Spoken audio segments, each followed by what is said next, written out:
What's up and welcome back to Bardown Talking Hockey, episode number 144, presented by the Barroom Network. My name is Vinny Parisi, and this episode is a perfect square. And this right here, this is Frankie Mueller, and he could pie you 1,000 places. Frank, how you doing?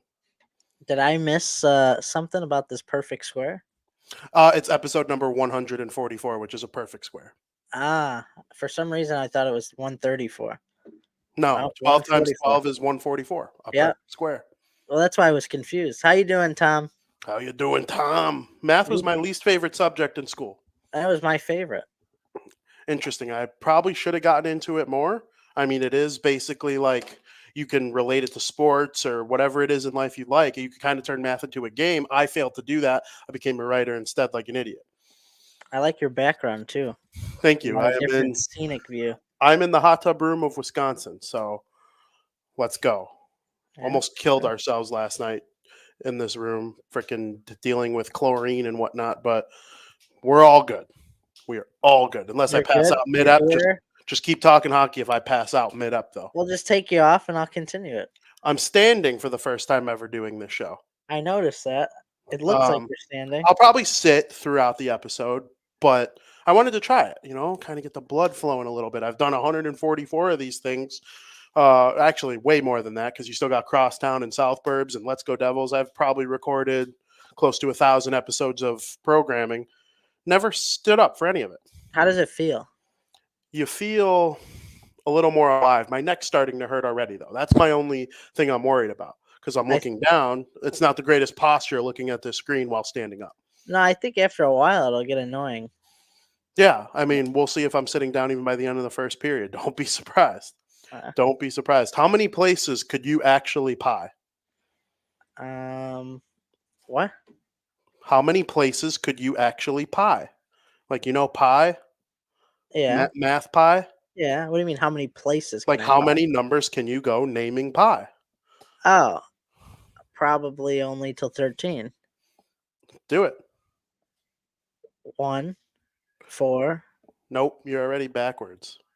What do you mean? It's 3.14, and then it goes like a forever decimal. Oh, how many can you name? I thought how many number squares could I name? Oh, no, pi. Up to 13. Oh, pi. I just know 3.141519. Yeah, you're wrong. Isn't it 3.141519? You got 15 right. It's 3.1415926555. You sure? Positive. BP. Frank, it's been something that I find funny to know for a long time. BP. Like a long time. I swear. 3.1415926555. I've always thought it was 3.1415. But you just Googled it and VP's right? Yeah. I've been lied to my entire life.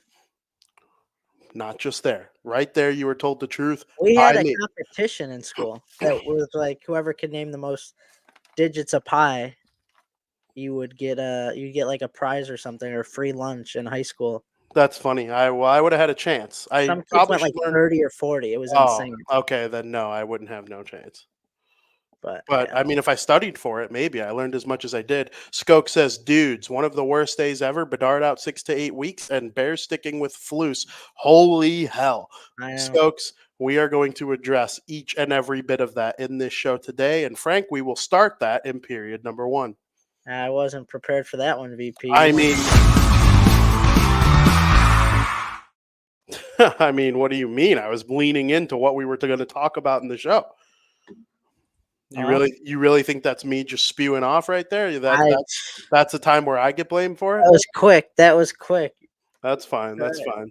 Frank, we thought this was going to be the biggest news of the show. Literally, like if you were to ask me on Monday what's going to lead off your show, like it is leading off our show, but what's going to be the biggest story of your show, I would have told you about the contract that William Nylander signed with the Toronto Maple Leafs. Now, that's not the biggest story that came out in the hockey world over that span, but it still is one of the ones we have to talk about. He is getting $92 million over the next 8 years, starting next year. It is an $11.5 million contract.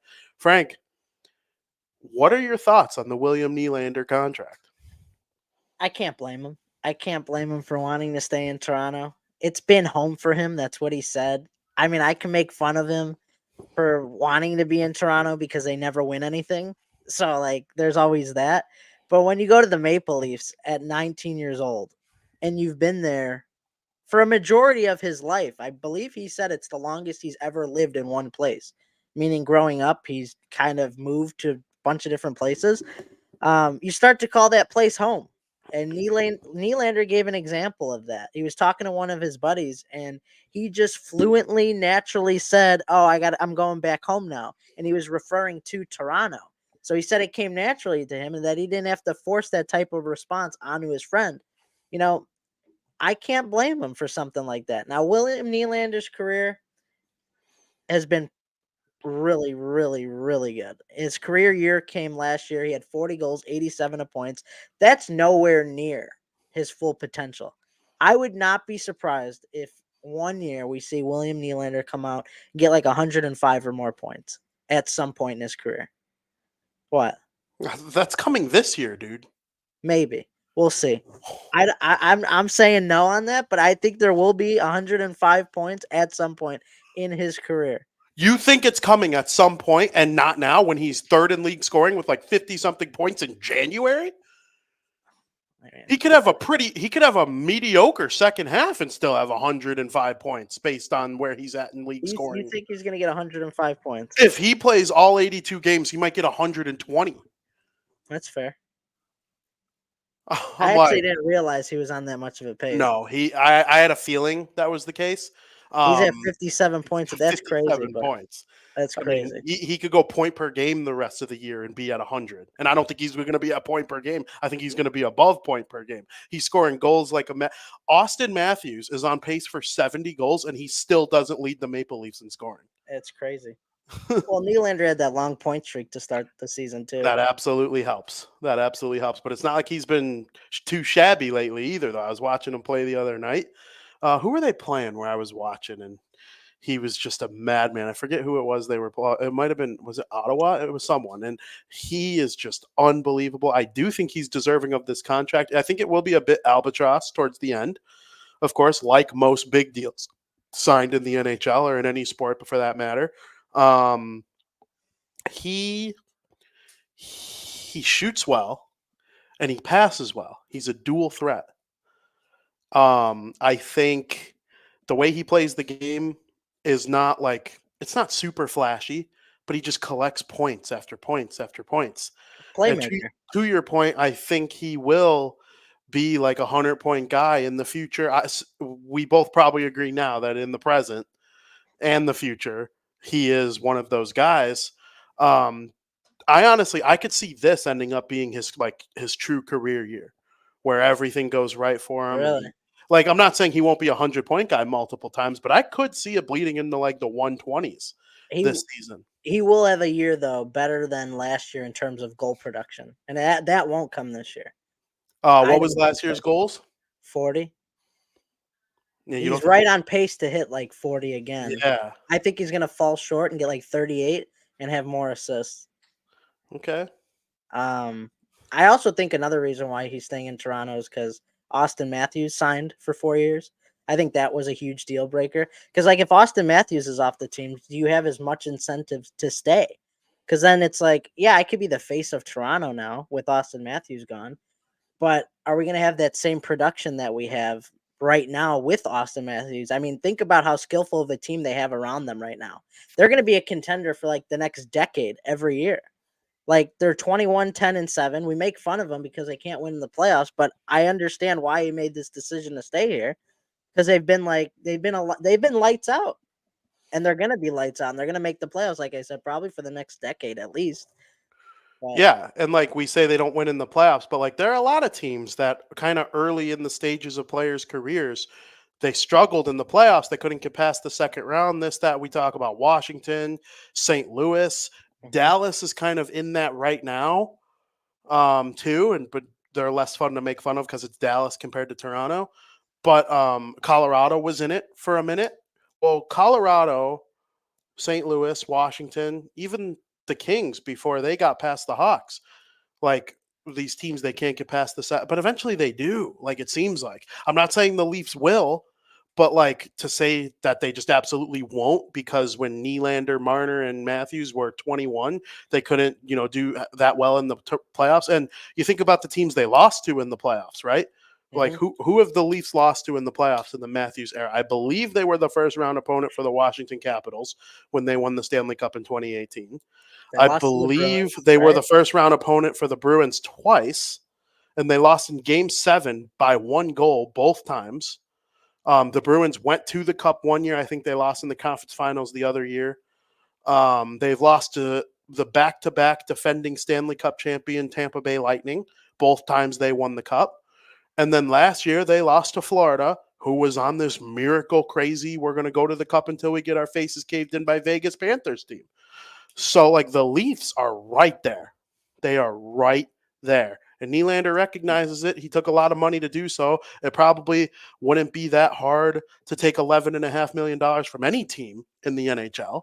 But, there are going to be people who talk about him being overpaid. Listen, Marner and Tavares only have 2 years left on their deal.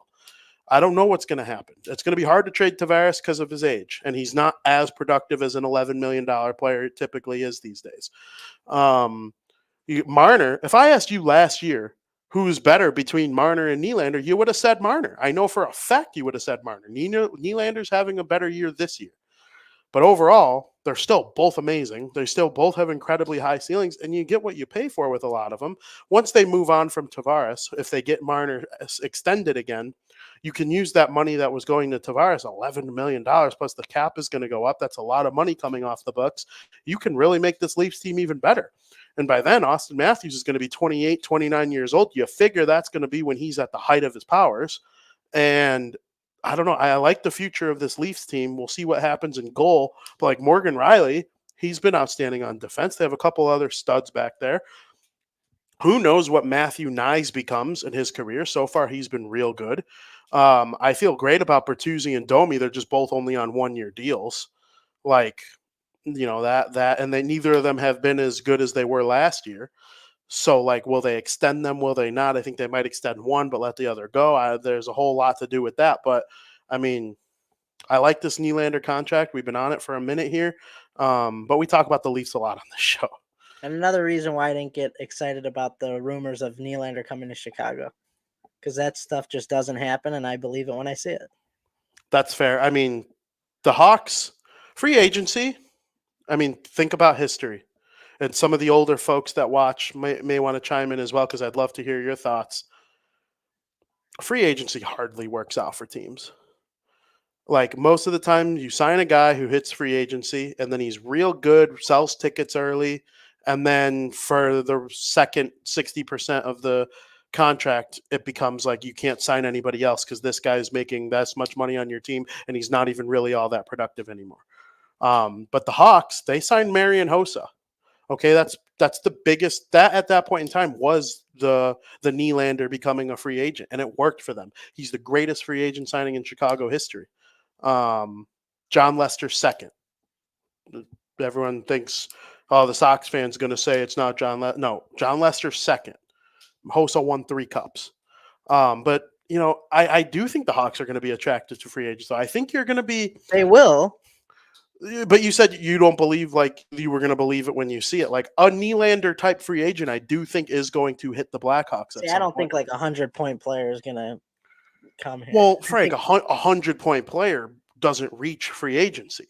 Well, that's like a Nylander type player. He never hit 100 till this year.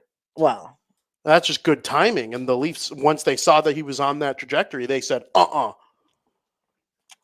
Well, like Hossa never had 100 points. Tavares never had 100 points. Zach Parise never had. All these guys, like the big free agent fish from their class over the last 20 years or so, like they were never 100-point guys. It's just, you always hear though, like these big guys. Oh, your rumors to be coming here, but it never happens. No, these big guys never leave their teams. They always end up signing. No, like Aaron Judge staying with the Yankees. Like, it's just always these guys are always staying with their teams. Ohtani left. Yeah, but that was like he said he was leaving. Yeah. Like all these other guys, there's just rumors. Like, are they going to leave? Are they going to? No, no, that's true. And you know what? I believe if I were the commissioner, I believe you should get a discount on players you drafted when it comes to the salary cap. So, like, It allows teams to keep guys they drafted. I think it will force teams to improve their scouting department and improve at the general manager position. If your player's total salary was reduced based on a certain percent against the salary cap. So William Nylander has an average annual value of $11.5 million. If because the Leafs drafted him, only 9 million of that hit the salary cap. Mm-hmm. I like that. I think that is like a really good way for guys to want to stay with their teams, and teams will want to keep their players because it'll be easier to manage the cap, and it'll be easier. Like teams, if a guy like Nylander does threaten to leave, well, the Leafs will have more incentive to pay him more because only X amount of it is going to hit the salary cap. Where like Tavares, you didn't draft him. He can't stay with you on a discount. His full cap hit is going to hit. I don't know. That's something. That's an idea. That's an idea I heard one time, and I was like, I really like that. Yeah, I get it. It'll probably never happen. No, because it's like it's not really fair in the long run, right? Like other guys want these guys, but you're getting a discount on the salary cap. Be better at drafting. But I also think it adds competitiveness if you don't have that in there. That's true. Like other guys are going to want to make you offers or big offers. I don't know. It's just I don't know. Like I said, I don't blame Nylander for staying because I'd be the same way if I've been somewhere for 7-8 years, however long he's been there. Like I'd wanna stay there. It's been home now. It's like I love the team. I love the franchise. You know what I mean? It's like I'd be the same exact way, whether it be Buffalo drafting me or Calgary or any of those teams. Like you grow a bond there. You live there. It's home. So it's tough. I wouldn't want to go start a new life somewhere else after I grew up playing for that team. They drafted me. It's tough. Like that's just doesn't happen that often. 100%. I was at Nylander's 20th NHL game. He wasn't even wearing. I forget what number he was wearing. So he's 88 now, but he took 88. When did he take 88? He changed from 29 to 88. I saw him before he was even 29. I forget what number he was. I could probably look that up right now. Unless it was 20. No, but it was 39. He was 39 at the game I was at. And he went from 39 to 29 to 88. Well, he wanted to be 29 and then he wanted to be 88. Like he changed his mind twice. 39 was like that number they assigned to him when he was a rookie. Mm-hmm. But he was noticeable right away. And I'm talking he had to be 20 when I saw him for the first time. It was at Detroit. We were seeing the Leafs play the Wings. It was the last time. It was the last season of the Joe Louis Arena. I got to go to one game there, and they were playing the Leafs and Nylander. They had made him they had this huge sale at the trade deadline. They moved off of all these guys, and then called up Nylander to take their spot. You know how teams do that? Mm-hmm. Like you'll call up your top prospect after the trade deadline. The Leafs did that with Nylander, and I got to a game in May or March or April. I forget exactly what month it was, but hell yeah, the Leafs won 1-0. Detroit, they lost to the Leafs 1-0. Michael Grabner scored a shorthanded breakaway with his butt, and they counted it, and it was 1-0. There was a goal waved off though, so I did get to hear the Detroit goal horn at Joe Louis Arena before it went away forever. And Don Burr says Detroit versus everybody moving up in those standings as I'm talking about a game I was at where the Red Wings lost. And, you got Matthew Stafford and the boys coming to town this weekend, and I know how this story goes. Oh, do I know? This story before. Oh, do I know how this story goes? Matthew Stafford going up against the Lions in Detroit. They haven't won a playoff game in Detroit. Or they haven't hosted a playoff game in Detroit in 30 years. They haven't won a playoff game in Detroit in longer than that. Oh, my God. Detroit versus everybody. You're damn right, because they stink. But, yeah, the Nylander thing, really, really cool. Happy for him. A lot of good Leafs teams to watch ahead. Can't wait. Frank, the internet was broken. Was it Monday night? I can't believe it. Monday night? I think it was Monday night. The hockey internet was literally freaking Broken. Really quick though, Don Burr says Matthew Stafford does what he does for 10 years, lose. I like how we're moving the goalpost now. 4 years ago, you would have just said Matthew Stafford doing whatever he does for 10 years, lose. And then he goes to the Rams and win a Super Bowl magically in his first year away from Detroit. And now we move the goalpost, though. It's only when he's in Detroit that he loses. Yeah, because they were great on the road with Matthew Stafford there for sure. He didn't throw for 4,500 yards with 30 touchdowns, but go 4-12 every year. That definitely didn't happen. Frank, Matthew Stafford being good with the Rams, you and Joey both gave me such a hard time for it, but in my brain, It was so annoying. in my God. brain, it was the easiest thing to predict of all time. Like, I saw this guy who had basically, he had Megatron as his number one receiver, and that's it for, the second, third, fourth receivers all stunk. The offensive line was terrible. The coach was bad. The defense was bad. 4,500 yards, 30 touchdowns every single year, and they lose every single game. It's unbelievable. And then frickin' he goes to the Rams, who have a good defense, a good offensive line, good weapons, a smart coach with McVay, and they win the Super Bowl in year one. Oh my God. It was the most predictable thing I've ever So seen. stupid. It's the most predictable thing I've ever seen. You know what, though? Don Burr makes a good point. Goff season 12 wins, division, something Stafford couldn't do. That is true. But you know what? I think Goff has a higher floor than Stafford, but Stafford has a way higher ceiling. Like, Goff is just kind of like a good quarterback. Like, he doesn't need to be flat. Like, he's just a good quarter. Like, Stafford is a great quarterback when he's healthy and at his best. You know what, though? Shout out to the Detroit Lions, Frank. Let's give Don Burr his moment this round. Let's give Don Burr his moment this round. I mean, the Detroit Lions were great this year. Yeah. Do I have them in? I don't trust them, my but they were ranking great. for this? I have them pretty. I have them pretty high on my power ranking. I can't wait for when we get to that in the third period. Don Burr, stay tuned. I have them pretty high. No spoilers yet. No, I didn't spoil anything, Frank. Pretty high is like top 5 VP. Frank. The team with 12 wins is high on my list. I don't think people needed a time machine to predict that for me. Spoiler alert, they're not high on my list. Wow. I actually ranked the team lower than them that I might pick. So I don't know. Don Burr says I got to go troll the Bears press conference. I understand, my friend. The Bears are a dumpster fire too. We ain't arguing that over here on Bardown. You might get people to argue with you in other networks. Not here. Not here. But Frank, good luck to the Detroit Lions. We will get to that in the third period. Hockey Twitter was broken on Monday night. I don't think I've ever seen anything like it. Now, again, the older folks watching might remember, I forget what year it was. I want to say it was the 80s, long before I was born, longer before you were born. There was a guy named Eric Lindros. And Eric Lindros was going to be the number one pick in the draft. He's this year's Max Celebrini, or last year's Connor Bedard. And the Quebec Nordiques win the draft lottery. And this guy says, I don't want to play for Quebec. Don't draft me. I'm not playing for you. Do not draft me. Do not draft me. Read my lips. Okay. They drafted him. They took him number one overall. And he's like, I told you not to draft me. I'm playing for you. Not happening.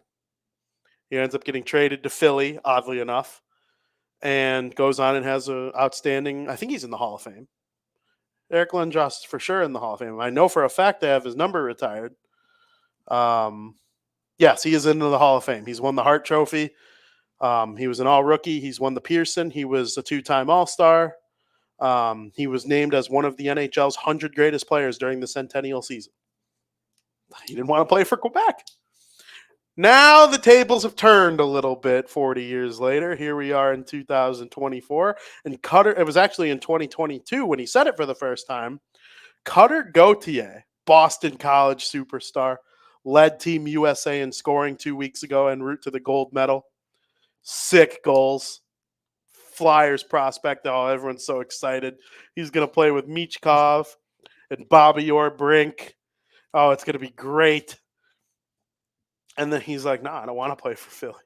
I grew up a Penguins fan. Sidney Crosby was my idol. I do not want to play for Philly."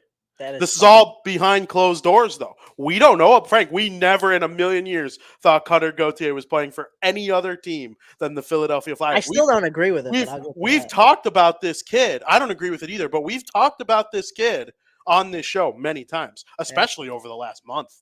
He was outstanding for Team USA. Every time he scored, I was like, "Let's go, Cutter. You're going to fill the Devil's net as the Flyers goal scorer for 100 years and make my life hell." But hell yeah, in this moment.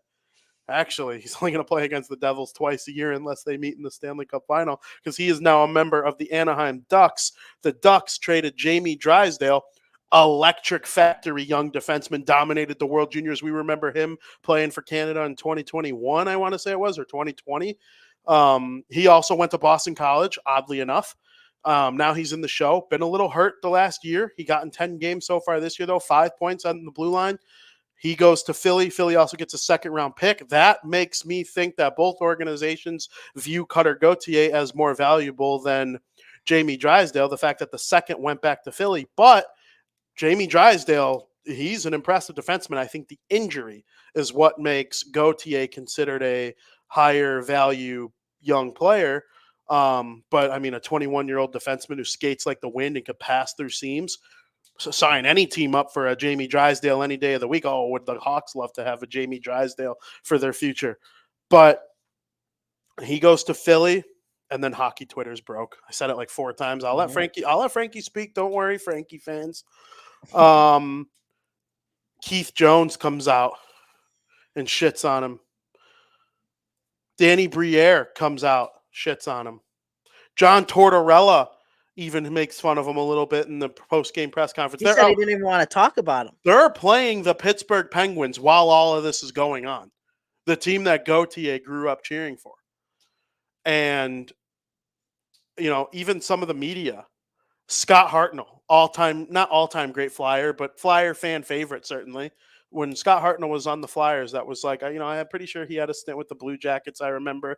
I want to say he played for one more team. I can't remember where else, though. Definitely was like a fan. He was a Flyer. He does their post-game shows now. He's their version of Charlie Romeliotis or whatever. I know Romeliotis is more of a reporter and Hartnell's a former player, but you get my point. He's on the pre- and post-game show, NBC Sports Philly. Shits on Gauthier. Frank, I want to know from your brain how you took in this marvelous hockey moment in terms of social media and fun. You can't let it happen. This trade can't happen. Like, it's just unbelievable that it did. Gauthier, absolutely fantastic in the World Juniors this year. Absolutely fantastic at Boston College. Guy's got 23 points in 17 games with BC this season. He was named best forward at the World Junior Championship, where he had 12 points in 7 games. He helped the U.S. win a gold medal. Now, Briere made a dumb comment. I got to get this out of the way. A very dumb comment. I know why he made the comment, because they were going to trade him, but it's just very dumb, because he said this was our time to probably get the highest value. First of all, highest value. There should never come a time where we're talking about getting the highest value for Cutter Gauthier on a team that's rebuilding. I don't care if he said he didn't want to be a Flyer. You got a great prospect on your hand. And the only smart thing he really did say was that he changed his mind. He looked at us at the draft and told us he was built to be a Flyer. He wanted to be a Flyer. Then maybe a few months later, he told us he didn't want to be a Flyer and he didn't want to play for the Flyers. So in our mind, this is all Danny Briere. This is what he's saying. So in our mind, at first, we said we have to protect him. Because if he changes his mind again, and it's out there that he doesn't want to play, it's going to be tough for him to put on the uniform. But when we realize that they refuse to talk to us now, it's been months, he didn't want to be a Flyer, didn't want to be in Philadelphia. It was time to make this trade happen. Now, I don't know how Gauthier could go from saying he wants to be a Flyer and then completely flipping the script 180. There's something I feel like we weren't told. First of all, the Flyers are building a great organization. I think so. They're going to be a force to be reckoned with in due time. tremendous prospects on their team. Like you said, you could go play with Bobby Orr Brink, Mitchkoff if he comes over. Like you got some tremendous talent cooking. And with a guy as good as he is, he could one day be the face of the Flyers. I truly believe that. But Drysdale, in my opinion, from what we've seen, nowhere near as good as Gauthier would ever be. I think Gautier's ceiling is so much more. You don't let this trade happen. You sit this kid down. You talk about it. I feel like the Flyers gave up too easily. They didn't do enough. Now, I get the potential that Drysdale has. Like, I understand. He could have been the face of the Ducks as well. But there's no way I'm making a trade like this, right? Like, there's something there that, like, we haven't seen Drysdale be that true star in 5 years. He's been in the league, like, what, 4 years, whatever, 4 or 5 years? I feel like in Gautier's first season, he's going to be one of the best players in the NHL in terms of rookies in his first year. Like, I don't know. There's something about this, like, that just doesn't make sense. I don't think we got the full story. Honestly. I'm sorry, I can't. That's not what I thought you meant when you said you disagree. We don't have the full story. He refused to meet with them at the World Juniors. He said, "I don't even want to speak to you." There's something that trade happened. him. There's something Maybe. That could be. They need to sit down. I think he didn't want to play for Torts, and he doesn't want to be part of a rookie GM. I just think there was some bad talk that happened that we don't know about, and I think Gauthier is a fraud. Wow. Yeah. That's I think he's going to be great in the league? Yeah, but he's a fraud. Sorry. Well, I disagree. He is a complete fraud. He told the Flyers he was built to be, and then all of a sudden he tells them he doesn't want to be a Flyer, and he won't meet with them at the World Junior. This is not made up. This is Elliot Friedman. This is Pierre LeBrun. He said, "I don't want to even speak to the Flyers while I'm get them away from me. I don't even want to speak to them." You have to trade him before that word gets out. If that word gets out, you know what they're getting for Gauthier in a trade? A fifth. Maybe Anaheim's sixth best prospect. Instead, they got Drysdale and a second. Drysdale at 20 years old at 36 points. You are out of your mind. I think he is god-awful. That's crazy talk. He's going to be a bust. In 2 years from now, we're going to be on this podcast, and you'll be like, yeah, I guess he wasn't what I thought he was. He had 32 points. I don't care. I looked at his stats. At 19. I know. I don't care. I think he's a bust. You just got done saying he might be good. Where did No, I said I get his potential. I get why everybody hypes over him. I get it. He's a bust. Trust me. Gauthier will have a more successful career. I'm not going to argue with that. It's just something you can't let happen. You had to trade Gauthier. The fact that it took this long, they tried to move him to Montreal for pick 5. This is from Elliot Free. I listen to 32 Thoughts a lot. They tried to move him to Montreal at the draft last year. They wanted to move. They were going to trade him for the 5th overall pick and draft Michkov 5th and take somebody else at 7. Or take somebody else at 5, guaranteeing that Michkov fell to 7th because they knew Arizona wasn't going to take him or whatever. There's some kind of story about that. If he tells you, if you don't even want to look at you, you have to get him out of there as fast as possible. And Keith Jones said it best. If you don't want to be a Flyer, you're not going to be a Flyer. Dude, I don't like the Flyers. What the hell? I'm a Devils fan. I hope the Flyers lose every game mostly. I cheer them on for our friend Dylan, who's a diehard fan and deserves sports happiness from one of his damn teams. The other two don't give it to him. They had to get this deal done, dude. With Tortorella's coaching and the way the Flyers play, I think Drysdale's a beast. His ceiling is through the roof. I was stunned when Ottawa took Sanderson over Drysdale in the draft. Now, Sanderson's a really good player. I don't know who I'd rather have right now. But if this kid can stay healthy, listen, I think it sucks for the Flyers. The trade overall does suck for the Flyers. But I just think Gautier's a fraud. You have to get him out of there. He cannot be a part of that. Well, but is he a fraud, like, in terms of his talent? Because he No, doesn't. no. He's like a joke of a kid right now, though. I don't get how anybody in an NHL locker room can respect him. You would have said that about Eric Lindros. I absolutely would have said that about And look Eric what happened. Lindros. But you know what? There is a little bit of a difference. Lindros warned Quebec. He at least said ahead of time, do not draft me. I don't want to be on the Nordiques, and I believe I'm good enough to call that kind of a shot.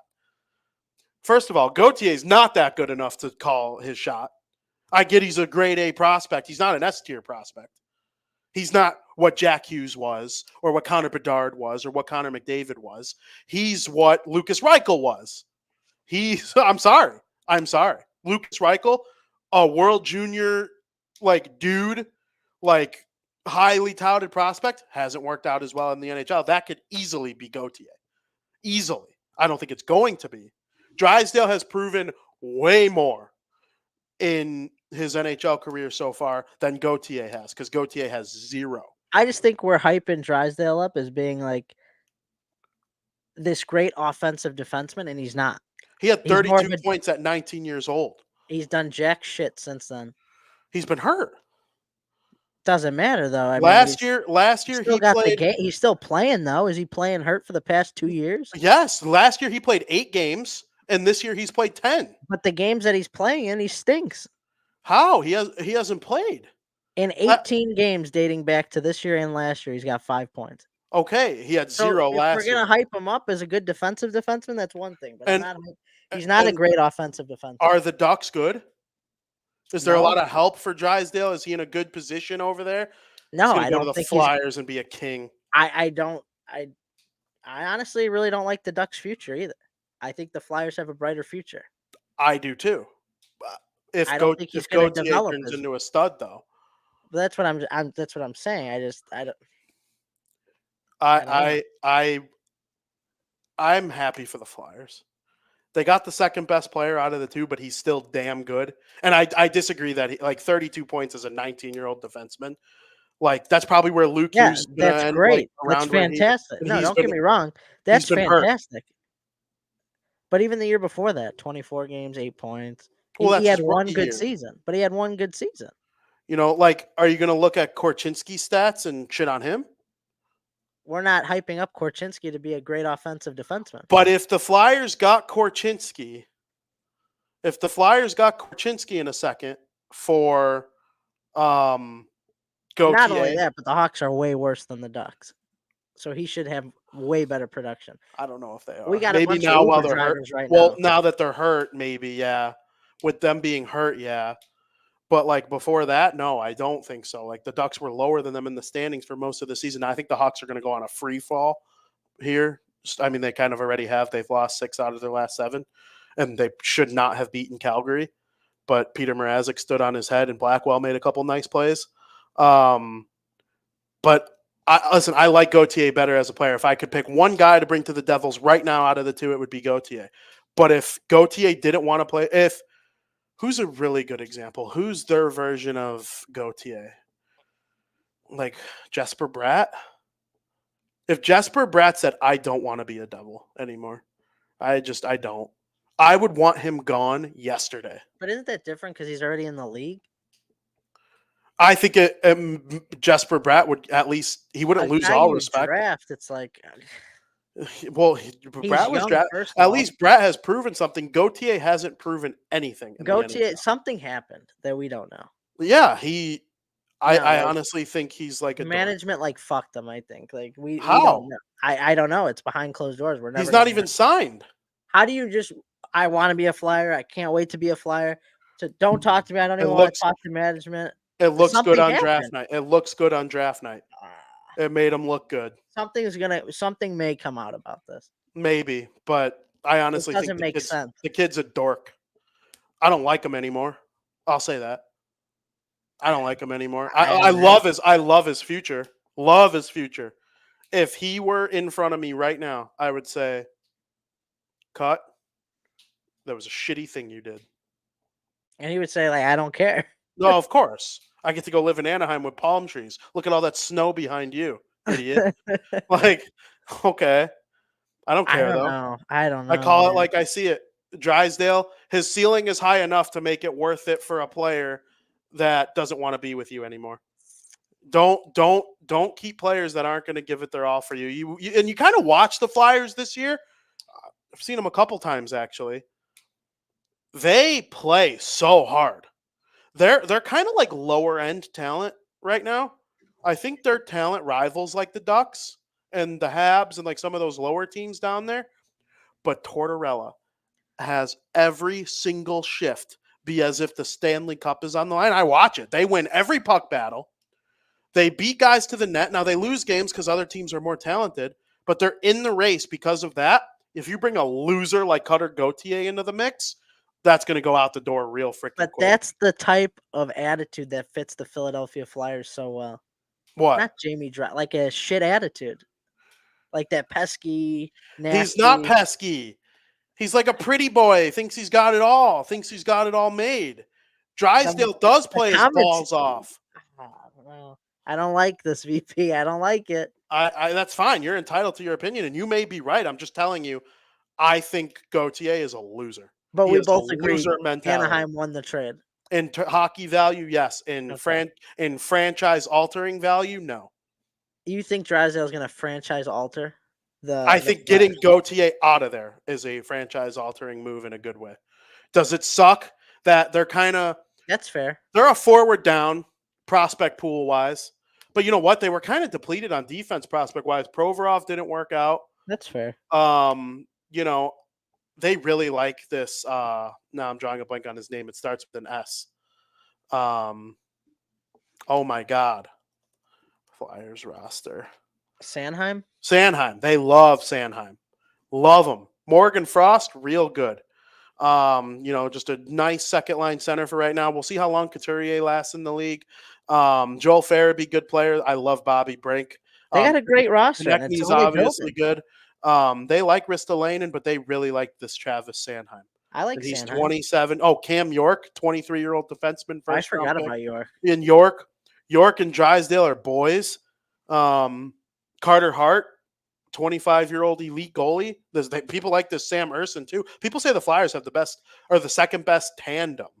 Not the best goalies, but the best 1-2 punch in the league with Urson and Hart. And you know what? The stats kind of somewhat support it. I don't know if I would say it. You know, I like what a couple teams. I really like what the Islanders have too, with Sorokin and Varlamov. But how about the Bruins too? Well, the Bruins are like the clear number one. Like that's the team that I would firmly put that when I called. Florida's up there. Florida is up there, and they still haven't even brought Spencer Knight into the mix full time since his stepping away from hockey thing that he's got going on. And I like Spencer Knight. We like him a lot, exactly.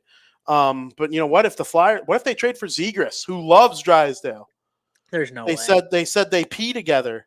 But they got to get Zegras out of there. I told you that too. Zegras is out of Anaheim soon. Good. They need to because he's not living up to potential. Philly, not this year. In his career.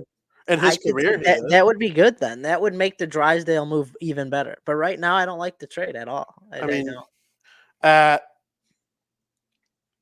21 years old, Zegras had 65 points. At 20, he had 61. So, like, Zegras has proven he could be, at minimum, a second-line center. And, like, at 20, you figure a guy who's getting 60 points could be a 100-point guy. He's flashy enough. I think it would work out for Philly. I think getting that loser Gauthier out of there, though, is the best thing they ever could have. I would have traded him for a seventh. If word got out and, like, I had no choice but to trade him for nothing, I still would. You do not want losers on your team. You want winners. Think of the Blackhawks, Frank, when they were real good. Patrick Kane and Jonathan Toews were obsessed with winning. They will win at all costs. Marian Hossa putting his body on the line. Nicholas Hjalmarsson would have taken a gunshot to the head to win the Stanley Cup.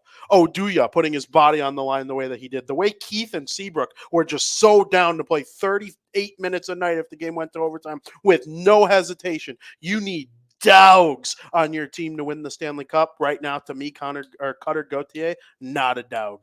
No, not a dog. But will he be great? He'll collect his points. He'll be real nice. And then who'd you rather have in the postseason? VP's gonna flip the script on this in the future. You Who'd guys you watch. rather have in the postseason? Cutter Gauthier, who Clip doesn't. this. He's going to be out of. You know who he reminds me of? Pierre-Luc Dubois. Pierre-Luc Dubois has all the talent in the world. He could be a first-line center on any team, but everywhere he goes, there's problems with him. He gets benched in Columbus. Doesn't like Tortorella's coaching. Woo, sound familiar? He goes to Winnipeg. They chase him out of town there because he takes shifts off. He's lollygagging it out there. Then he goes to the Kings. He was the fourth line center yesterday, and the Kings lost to the Tampa Bay Lightning. The $8 million fourth line center. That is Gauthier's future if I've ever seen it. Lots of points. He'll look good on the power play. He'll walk in. He'll be wearing a nice suit. He's got a good-looking face, handsome young man. Then when they step on the ice, maybe he just didn't want to be in cold weather. Pittsburgh, dude. I mean, maybe he's tired of it. Maybe. I'm tired of it. And he's like, all right, I just want to go to Anaheim. I mean, Anaheim, I would rather live in would I rather live in Anaheim than Philly? I don't think I would. Maybe in the winter. Maybe like during snowstorms only. I like big cities and the hype. Philly has a lot of hype. Drysdale's now in a top 4 sports market in the U.S., of course. I don't know. I'm excited for it. Philly's going to do him well. Does he make his NHL or his Flyers debut tonight? Does he make? We'll find out on that. I just saw that great. I just saw something about the White Sox on my phone. I wanted to see what it was. Good news. Luis Robert has hired Boris to be his agent. No, Scott Boris. I know. Scott, fuck him. Why? I hate him. Why? He's a fucking loser going like this to the crowd when you have 9 wins on the season. You're going to have less points. You got to love it. You have the least amount of points in NHL history with all these trades, and you're going like this to New Jersey crowd, and you lose. You lose. So you got to love it, though. Like, no, you freaking... That's a dog. Frank. But see, now you're getting it. I hate him because I was on the other side. If that's a game where I'm rooting for the Hawks, I'd be like proud to win. Whatever it takes. You get me to the palm trees. I want to play with Zegras. I want to play where I could go to the pool after. Well, shut up. Oh, we'll see what happens. I'm dialed in. Cutter Gauthier coming to a jersey near you. I can't wait for Flyers Ducks next year, though. Absolutely interesting. Cannot wait for Flyers Ducks next year. That is going to be must-see TV. I wonder, what if Flyers Ducks is like, one of the last games of the season and he signs with them beforehand? That'd be pretty cool. Let's see. What's the Ducks' last game of this year? Yeah. The Ducks, they're in LA on the last day of the season, or the second to last day. More palm trees. Let's see. Where are the Ducks? VP loves some good old palm trees. I've only seen palm trees once in my life. Me too. The Ducks host the Kings in the second to last game of the season. Maybe twice. That's going to be the day Cutter Gauthier makes his NHL debut. This is... You think he's debuting this year? Yes. April 9th, Joey's birthday. April 9th, 2024. Dude's about to have a hat trick. When the Kings play the Ducks. Yeah, right. Cutter Gauthier is going to step in the league. And he's going to have Kopitar on the other side. I'm sure he's going to be real tough with a guy like Kopitar. So sweet. Kopitar and Doughty are going to shut him down so hard. I Doughty that one. But... I mean, the Kings. Oh my God! Yeah, you Doughty it. That was real clever. You know what? And I love the way Flyers fans on Twitter just fucking rallied. They were all in. They all hate Gauthier. They all hate him now. And you know what? I kind of hate him too. I always thought Eli Manning was a dork for doing what he did. And then he's a Manning though. So like, I love the Mannings. I love Peyton, but and he beat Tom in the Super Bowl twice. So I always kind of hated him just a little bit. Like, Eli Manning did the same shit. The Chargers had the number 1 pick. The Giants had the number 2 pick. They swapped with each other. The Chargers ended up taking Phil Rivers and they moved off Drew Brees. And what a joke. You do not choose what team you play for when you're first drafted. You play your rookie deal and your entry level deal, and then if you earn the right to be a free agent, you could be a free agent. I don't like the idea, Frank. I actually hate the idea of like lots of players starting to do this. I hate it. It's like the NBA though. The NBA, it doesn't have competitive balance the way the NHL and the NFL do. Notice I didn't say MLB because the MLB just matters if your owner's rich and willing to spend money.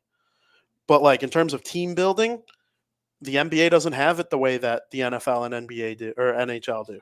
Yeah, I and know. if losers like Gauthier start to come around too much, I mean, I don't think it's going to be the case because I think teams in the NHL will eventually start saying, you know what, no,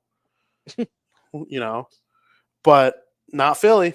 They believe in themselves, and you know what? I believe in them. That's hard for me to say as a Devils guy. So what if you draft the guy? Like they drafted him, and like, what if they say no, we're not trading you? Then Gauthier, and this is another scary thing. Gauthier plays college hockey. He's not a junior. Right.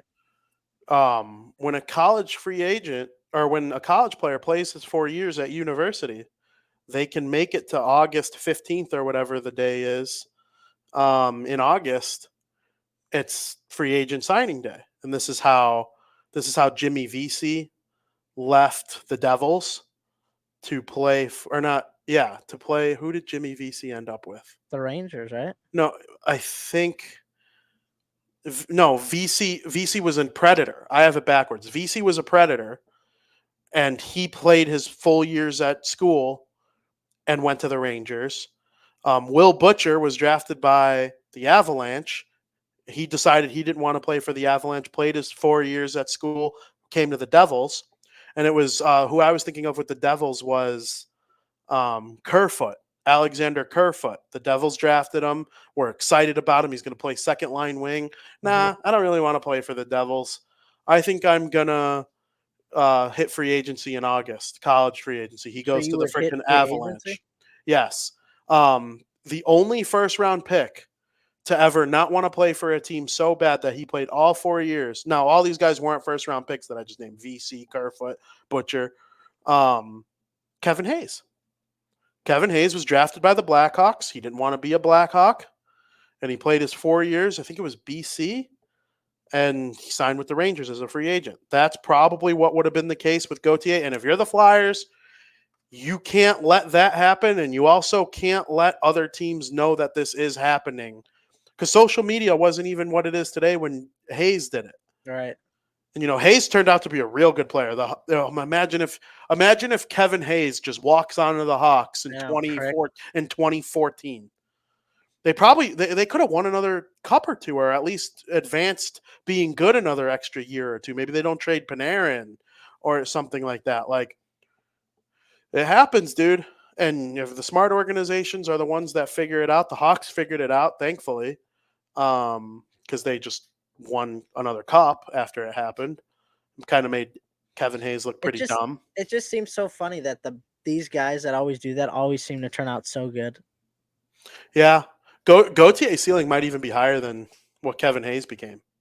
That's what I'm saying, dude. He's good. He's a good player. I never once wavered from the fact that he's going to collect his points. He's going to look good on the stat sheet. People watching this who disagree with me are going to send him his pretty goals. I just know you don't win Stanley Cup with losers. It just doesn't happen. And right now he could change my mind. He could prove to me that he was just a dumb 18-year-old kid. But right now that's not what I see. I honestly, I'm worried. Thanks for the gold medal though, Cutter. Yeah, thanks for the gold medal, dude. He did what he had to do. He did what he had to do for my fandom, and now I don't have to play against him 5 times a year. That's true, VP. I only have to see Cutter Gauthier. What am I worried about? How does that make you feel? I got the Devils. I know how does it make you feel? Injury season, bad goaltending, but like their future's as bright as any team. I got Jack Hughes and Nico Hischier to worry about for the next 10 years. You think I'm worried about Cutter Gauthier? Those are real dogs. Hischier and Hughes, those are real dogs. They get drafted. They know the team that they want to play for is the one that drafted them, not a bunch of me guys. They want to win with their team. Those are fucking hockey players right there. Hughes and Hischier. I'm telling you, Cutter Gauthier. Frank, we move on. Not really. This is going to be a discussion for a long time, I think. I wanted to rank the 7 Canadian teams because I was looking at the standings and I was like, the Winnipeg Jets and the Vancouver Canucks are the number 1 and 2 teams in the NHL right now in the NHL standings. I want to know how you power rank the 7 Canadian teams, though. Are we doing this power ranking a little bit different than we normally do power ranking? Yeah, just say in order 1 through 7. I'm going to just give a little synopsis of why. Yeah. It won't be really, because I just want to go on. You want me to go 1 to 7 or 7 to 1? However you want. I'll go 1 to 7. Right now at 1, and if you could interrupt me if you want, we can make this an open discussion. I probably won't. But number 1, they're not at the top of the standings, but I have the Vancouver Canucks. Jets have more points in the standings. I like what I've seen the Canucks output this year better than any other team from Canada. I know Toronto, Austin Matthews, Nylander, they've been electric, but I feel like right now Vancouver's the most complete Canadian team in the NHL. They have a Vezina contender goalie. Not many other Canadian teams, if any, could say they have that. They have Quinn Hughes is in line for the Norris Trophy. Their offense is potent, and they're 1 point out of leading for the President's Trophy for the most points in the NHL. So right now, if we're ranking these as of today, like you said, I have the Vancouver Canucks number 1 on my power rankings. Number 2 would obviously have to be the Jets. They play great defense. Connor Hellebuck has been outstanding. They're on a 7-game win streak. They're 9-0-1 in their last 10. But the thing that worries me about the Jets is I think they have the chance to fall off. They're not going to win the President's Trophy, I don't think. And because of that, I had to rank the Canucks higher. 3, Toronto Maple Leafs. Leafs have the league's leading goal scorer on their team in Austin Matthews. What is Nylander, 3rd in points, you said? I mean, they have a lot of players that can make dynamic plays. Now that they locked in Nylander for 8 years, it's one less thing they have on their minds. They can just focus on hockey. They just need to stay healthy in the goaltending department. Hopefully Will can get back sooner rather than later. Goaltending for Toronto's always worried me a bit. I think if Toronto could have a guy like Thatcher Demko, then maybe Toronto would be number 1 on my power rankings for Canadian teams, because they probably were number 1 preseason, but now they're number 3. So we'll see if they could fix their goaltending issues or whatnot. Number 4, I got the Edmonton Oilers. You could argue that the Oilers are the hottest Canadian team in the NHL right now. They've won 8 in a row. They only beat the Blackhawks 2-1. We didn't see that explosive offense erupt like we expect every game. McDavid and Draisaitl were the only ones to get the goals. They need contributors and they need goaltenders, right? They do have contributors, but they don't always contribute, and their goaltending scares me. Stuart Skinner has been great as of late, but I still don't trust them in the slightest. Their slow start to the season also hinders why I have them 4th. But, they're in the middle of the standings right now because of that slow start. The second half of the season, though, is theirs for the taking. This Oilers team's hot right now. They're dangerous. And when you have McDavid and Draisaitl hot, that's scary for me. So I got the Oilers 4th. 5th may surprise you. I got the Montreal Canadiens, but maybe it won't surprise you because I've really enjoyed what I've seen from the Canadiens this season. Sure, they're only a 500 club at the moment, but I picked them to be at the bottom of the Atlantic Division and picked them with the uttermost confidence.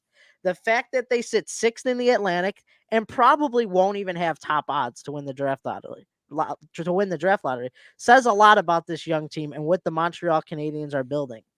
There may not be a lot to be excited about for the Canadiens this year, but I think in just a few short years, they're going to be that feisty teams again, and we're seeing glimpses of that this year. So I got the Canadiens 5. 6th, Calgary Flames. This organization, something needs to change with this team. This team is afraid to pull the trigger and go on full-on rebuild mode. And why is that? Jonathan Huberdeau, he stunk since his 115-point season. It doesn't feel like this team has any sort of chemistry at all out there. I mean, you lost to the Blackhawks. Like you said, a game they shouldn't have won, the Hawks. I mean, the first-year head coach, Ryan Huska, obviously doesn't help the chemistry issues either. That can change over time, but I think the biggest change starts with an actual rebuild. Trade Huberto. You're not going to get bottom of the barrel, even though he's playing like dog meat right now. Trade him. Why are we continuing to try and rebuild on the fly with this team? We haven't seen this Flames team go on full-on rebuild in a very long time, and they're lacking. And I said that preseason that needed to happen, and it's just not happening. Something needs to change. But for right now, I have the Ottawa Senators bottom of my list. The only reason why I'm putting them this low is because they shattered my expectation of how bad this team could be. I thought they were going to be great. I would have laughed at you if you and said you were on glue if you told me to start the 2024 year after the new year that the Senators would be the worst team in the NHL. They got a new owner, a new coach, new GM in hopes that this year would deliver better outcomes. Well, right now that's appearing to make everything worse at the moment. But don't get me wrong, this team has tremendous and great athletes. Batherson, Stützle, they're producing. It's not like they're not producing, but their goaltending may be the worst goalie tandem in the NHL right now, and that says a lot. There may not be a team that needs more goalie help than the Ottawa Senators. Because of that and because how poor they've been and shattering my expectations of being so bad, VP, I'm putting them 7th as the worst Canadian team right now. How different do you think your list is from mine? I'm going to say not different. Not that different. It's exactly the same. Is it really? Exactly the same. Holy smokes. Ottawa stinks. I wouldn't think you put them higher at all. But why would they be higher than Calgary or Montreal? Because they do. I do think if they'd play Montreal to their fullest potentials, if both teams played to their fullest potential, I do think Ottawa would win. But not right now with their current like goaltending situation. But I do think like Ottawa's got the brighter future right now. I mean, they got some really, really great athletes on their team. They do, but so does Montreal. I would say Ottawa has a brighter future than Calgary. Calgary needs to start over. Montreal, they have all these outstanding, but their best player in the organization is not even on the team right now, Lane Hudson. He goes back to BU last night and has a goal and 2 assists. And the Terriers beat Northeastern in overtime. I mean, it's the exact same list. Are you kidding me? It's the exact same list. I put Toronto third. I wanted to put Toronto first because I think that's what I said. I think out of everyone, I would rank them as the highest cup favorite, and I probably would even put Edmonton second. But just because I love their high-end skill, I think their high-end skill has the most likely to take over a game. But you know what? Vancouver and Winnipeg are better teams right now. They just are. Preseason, I would have put them. Oh, on. Vancouver, I might have put second to last. Yeah. Preseason probably would have went Edmonton, Toronto, Ottawa, Winnipeg, Vancouver, Montreal, Calgary. Or Calgary, Montreal. That probably would have been preseason. But no, the Flames, their future stinks. The Senators' future, I'm less and less in on it as the weeks go on, but I still think they have tons of young talent. You know, they're going to get Pinto back. They obviously have Tkachuk and Stützle. Those are the 2 best players. I think Shabbat is real good. Sanderson, outstanding. I like Josh Norris. I like Batherson. These are really good players. And could they get a goaltender and turn it around next year and kind of be like the Canucks, like that surprise good team? Yeah, I could see that. But right now with Vancouver, the way that they're playing, same thing with Winnipeg. You thought Winnipeg would go take a step back after losing Kyle Connor to an MCL injury. I'm pretty sure they're 13-0-1. Or no, they're 13-1-1 since losing Kyle Connor. They lost the first game without him, and you're like, oh boy, here we go with Winnipeg. And then their point streak right now is insanity. I like what they're doing. They play hard. They defend well. Elite goaltending. I mean, if the Devils traded for Hellebuck this last offseason, they'd be number 1 in the league, probably. That's honestly like wild to think about. And he stayed, dude. He stayed. And so did Scheifele. And look at it. Scheifele leads them in scoring now. Scheifele took a puck off the dome yesterday and left. And then when the Jets scored in overtime, he was on the ice for the celebration. So I think Scheifele's going to be okay. Obviously, that would be a pretty big hit if you lost Scheifele while Connor's out. I mean, Connor's going to join this. Connor's going to rejoin this group. That's going to be awesome. I can't wait in Edmonton.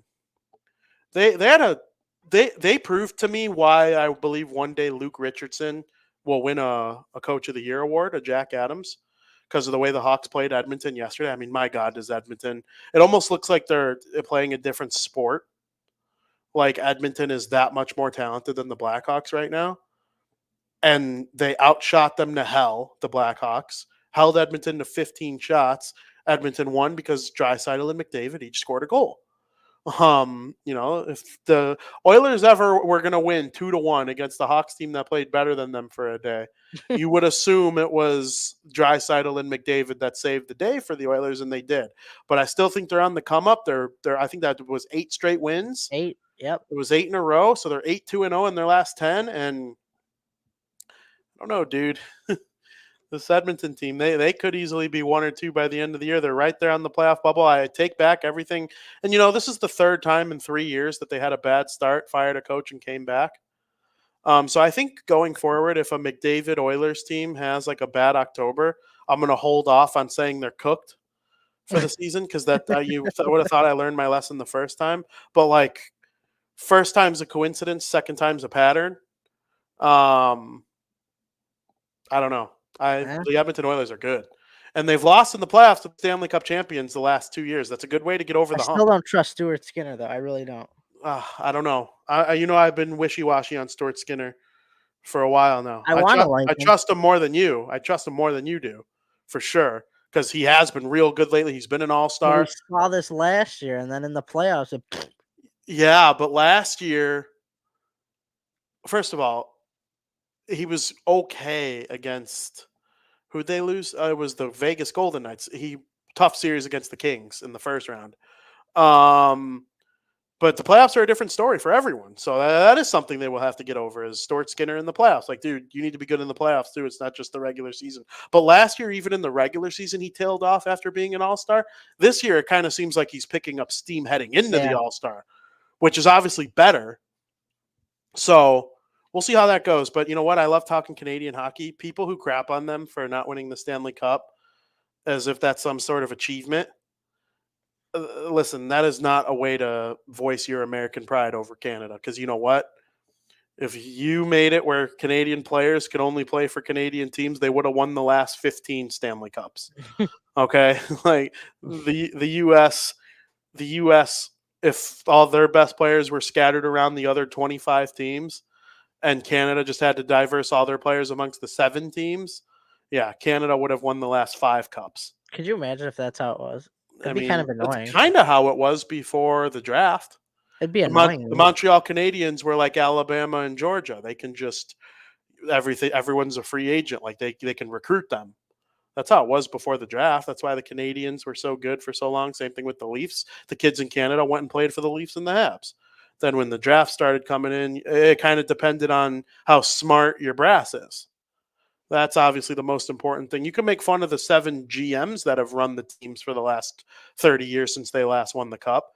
But like you think of the Hawks winning the Stanley Cup, another year for Team USA. This Chicago Blackhawks team, they play in Chicago, which is in America, except they wouldn't have won jack shit without well-known Canadian Jonathan Taves, Duncan Keith, Brent Seabrook, Corey Crawford, Patrick Sharp, all these guys who are Canadian. Like, stop. Like, who could win the cup right now and blame America the most? I would say, no, not Toronto. Like the most Canadian? No, the most Americans. It might be Boston, oddly enough. They have a ton of Americans on their team. Arizona, but they're not going to win the cup, right? No, but if they did, they would probably be like one of those teams, yeah. They got a lot of American. Isn't Connor Ingram American? I think. And Nick Schmaltz, I'm pretty sure. Keller for sure is. I know that. So that's they have a lot of American players on their team. Yeah, I mean, and if they won the cup, it would be them, I think. But I do think Team USA has a chance in the next Olympics. That's fair. Now, Canada won the last 2 World Juniors, and US won this one. Everyone's excited because Team USA, since the last time we did best on best, was you're adding Jack Eichel and the Hughes brothers and the Tkachuk brothers and Matthews and all these guys who weren't there last time. But also, let's not forget that the Canadians are adding Connor McDavid, Cale Makar, some of these other superstar players, Mitch Marner, guys that they didn't have before. Crosby, Bergeron, and Marchand are still probably going to be the second or third line, where any old guys for the Team USA are gone. Kane, Pavelski, Parisi, those guys wouldn't make the team anymore. So, like, I don't know. It's going to be interesting, though. I like talking Canada hockey, though. You're still muted. I didn't even know I muted in the first place. That had to be accident. Happens by accident. All right, Frank. We have to talk about All-Stars in period number 2. Oh, shit. See the mute, dude, VP? What is going on? You make me laugh, brother. That's unbelievable. You make me laugh. Well, I'll be ready for 3. You'll be ready for 3? You think you'll be ready for it no matter what? No matter what. Oh, wow. I'm going to get you. I'm going to get you. I'm really going to get you. I promise you I'm going to get you. All right, Frank, we have the All-Star game to talk about here. A lot of players, one player from each team named. You were over when they came out. Yep. And I was bitching. I was mad. I was like, I'm so pissed off that there has to be one player from every team. You know what? I've done some deep thinking in the last, week or so since it last came out. I think it was Thursday of last week, correct? Don't say you agree with it. No, I'm not going to say I agree with it. I'm going to say I get it. From a business standpoint, because I get it. It is at the end of the day about making money and attracting fans and having, every market involved, having every city watching the All-Star event. So I get it. And you know what? If a little kid from Chicago somehow finds their way to Toronto for the All-Star game and Philip Kurashev or Jason Dickinson makes them a hockey fan forever, then yeah, I actually do like that. I really, really do. Or if there's a little kid from Columbus, which is dominated by football, and listen, I love Ohio. If they go to the All-Star game and they see Boone Jenner, and that makes them a hockey fan forever, and maybe they produce an NHL player one day, or coach one day, or start a youth team in Columbus one day, I do think that is something that happens and could happen.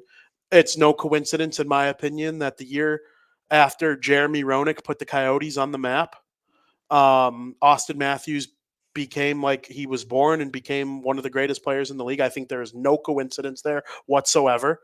It shocks me to no end that Illinois is now the 5th highest producing state in terms of hockey players in the country, right as the kids who were born in the meat of the Chicago Blackhawks dynasty were like being born and coming up and learning about life and playing sports. I find no coincidence in that whatsoever. So I do kind of get it a little bit.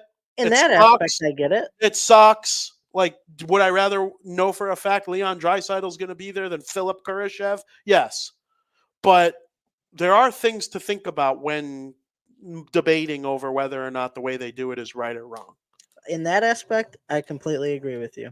If it's going to bring more fans to the game, make more people fans of hockey, then yeah, I totally understand that.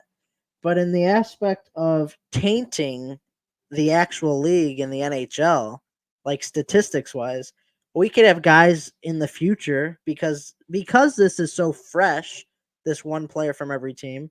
I mean, it's only been, the past 6 years, 7 years that they're doing it? Because it's so fresh, it's like in a decade, 10 years from now, we could have a guy that's a 6-time All-Star that never really deserved it, right? A guy who's been on a rebuilding team for 5 years, and he had 40 points or 50 points, led his team in scoring each year, rebuilding, and he's a 5-time All-Star. Well, that's kind of like, come on.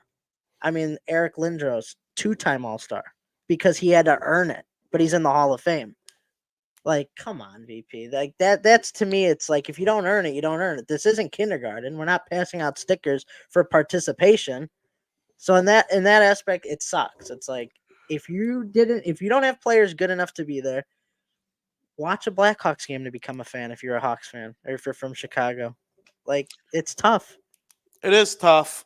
When I agree, the All-Star game to me has always been tainted, though. Like, even going back 50 years, you can't use All-Star games to determine how great a player was. Because, like, Patrick Kane has definitely played in more All-Star games than Sidney Crosby. And I would take Crosby's worst season over Kane's best season. And that means a lot because Kane is a Hart Trophy winner and all that. that to me, you just can't look at all-star appearances. Just like in the NFL, you can't look at Pro Bowl Well, appearances. no, you don't. That's not the only end all be all, but it's like being an all-star is an honor. Yeah. That Well, honor's taken away when it's one from every team, in my yeah. opinion. No, it's true. And you know what? Some guys like Jason Dickinson or Kurashev is going to look at it like I did what I needed to do to be named an all-star at least once in my career. You know, and And it fair, stinks. fair or not, it is what it is. But they are out. But now Bedard's injured. He's still considered an all-star, right? See, that's where I think it gets hairy because Nico Hischier has an all-star appearance and he was an injury replacement for Taylor Hall. But I think like they would have 2 all-stars. Like Connor Bedard still is a one-time all-star. You're still named an all-star. Let's see if it says all-star on his. Well, I don't know if that's updated yet. Well, this thing updates every day. Connor Bedard. On Hockey Reference, it doesn't. Hockey Reference that updates every day. No, I'm saying it doesn't say he is. Oh yeah, it doesn't say he's an all-star. So I don't know. I'm pretty sure like that year Crosby didn't play. It was granted an all-star. Yeah, they might have to put it after. Let's see if they gave it to. I wish I knew what year that was for Crosby. Who's in but not hurt right now? Like that hasn't made an all-star team before. Boone Jenner. Boone Jenner. It's not listed for him yet either. So we'll see. We'll see after if they put it for Bedard. I think they will. We'll see. I'm pretty sure you were granted the all-star. Because I'm almost positive. I have a way to find out. I do too. The year Sidney Crosby was injured because he didn't play in the All-Star game. Yeah, I figured it out using Taylor Hall. They do not put it. Taylor Hall did not have an All-Star appearance. He made the team with the Devils twice, but one year he got replaced by Hischier, and it says one-time All-Star. That's crazy. Yeah, that stinks. It does stink. So they'll put it. So what? You have to make to play the game? I guess. You have to be an all-star. I don't know. It's dumb. That's why you just can't look at it. It's more of a marketing event / grow the game / be and entertaining. You're a 1,000,000,000% sure Hall made it twice. Yeah, that stinks. I'm a 1,000,000,000% sure. Actually, it's stupid though. He made it the year he won the Hart Trophy and played. He was on a line. He was on a 3-on-3 pair with Werenski and Claude Giroux for Team Metropolitan. And then the following year, he was a little hurt. They put in Hischier. It says the one time for Hischier. It's so stupid, though. It is dumb. That's why. As long as people finally start realizing that the All-Star game is nothing more than an entertaining event for kids and, just a weekend away, it's not really an honor to be an All-Star. Like, it is in the sense of you were picked, but, like, it can't be seen as, like, winning a major award in the NHL like it once was. Yeah, I guess not. So, and I do feel that way about every sport really lately. There's a lot of popularity contest involved. Well, that's how the voting is too. Yeah, exactly. Although most of the votes this year so far, there was an update yesterday. I don't know if you saw. I saw it. Yeah, most of the votes kind of match what is deserved. We'll get to it. I mean, I have the snubbed list and the players that could be. All right, so you can lay it on me. Give me the snub list, players who could be voted in, all that sort of. I mean, everything you got. I'll read like some top snubs. Like William Nylander was one of the biggest snubs. Cale Makar, Leon Draisaitl, Pettersson, Marner. I'm kind of going in order of the way the votes were given yesterday, but like these are snubs. Like JT Miller, Brock Besser, who I said was going to have a breakout year this year. He's been fantastic. He's well deserving to be there. I think he's got that electric atmosphere to bring to an All-Star game, give the fans a little bit of entertainment. Mikko Rantanen, Luke Hughes, Zibanejad. I'm skipping over some names here. I don't want to read everyone. For goaltenders, Thatcher Demko, that is unbelievable that he didn't make it. Sergei Bobrovsky as well. But, I understand if there's only one from each team. Both Boston goalies, I know Joey was talking about how he felt they were deserved. I don't know how many goalies get in off the vote. Do you know? I think 4. So one of the Boston goalies, probably Swayman, is going to get in, but you never know. Allmark, he got hurt yesterday. That's rough. So yeah, probably thanks because I got him on fantasy. So yeah, we'll see what happens there. UC Saros, I mean he's been okay, he's been good, but I understand why people want to see him in an All-Star game. So all those names I read have all they didn't make the All-Star game yet, but voting closes tomorrow, I believe. And right now, like William Nylander and Cale Makar, Draisaitl, they're all favorites to be voted in. They're all leading. Thatcher Demko is going to be an All-Star. So, like you said, Sergei Bobrovsky is going to be an All-Star. So we're going to have those players that were snubbed into the All-Star game as well-deserved players. Toronto, I'm surprised we're only going to get maybe three Toronto players in Toronto. I thought for sure 4. Yeah, me too. And just a friendly reminder: go vote in Luke Hughes. Go Luke do it. Hughes. Go do it right now. He's not the second most deserving Devil, but it'd be more Things are fun. looking shaky for Luke Hughes to get in, but Well, I have 223 retweets on this right now. And if you go retweet it, it's worth 2 votes. It's worth 2 votes for each of those guys. For those listening to audio, it's Heischer, Hughes, Bratt, Toffoli, and Meyer. Go Devils. Let's go. Vote them in. there's my snubs. Yep, snubs. Sucks. There are going to be lots of snubs when only one guy from each team makes it. Almost every single one of those players you named is the second best player on his team, but a top 20 player in the league as a whole. And that's kind of the price you pay when you have lots of really good players.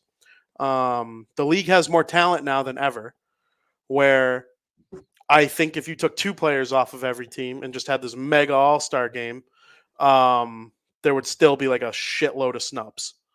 And It's just going to happen with this format. if you were to take the top 50 players, there'd be somebody you'd be mad about not making it. Like, I wholeheartedly believe that because the league is that deep in talent. It's the All-Star game. It's a popularity contest / entertaining event. A vacation to have some fun. Exactly.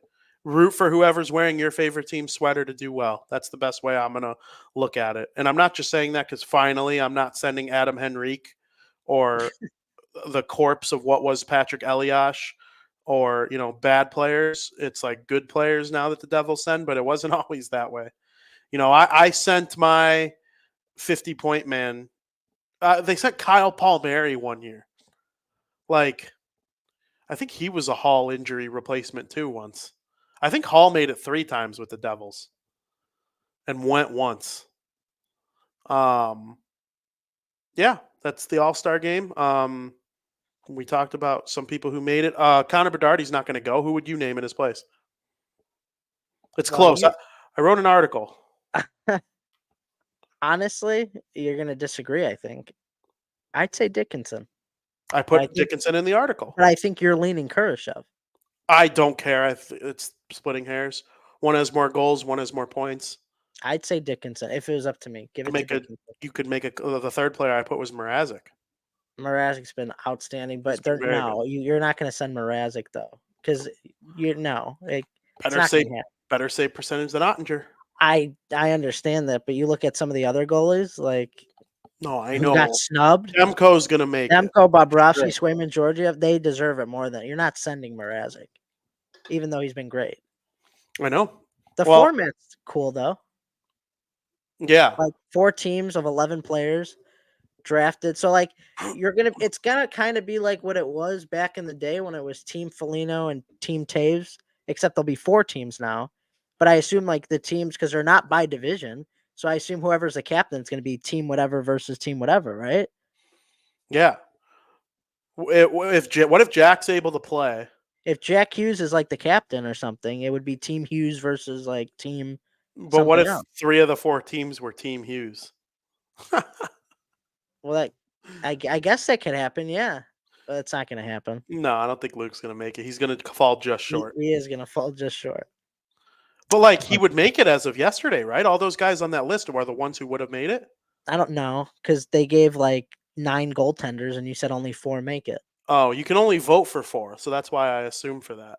And well, yeah, because how many goalies made it? 8. How many made it not snubbed? Not a lot. I could look really quick. Yeah, do it. All right. So when you vote online, Connor Hellebuck 1, Shesterkin 2, Talbot 3, Ottinger 4.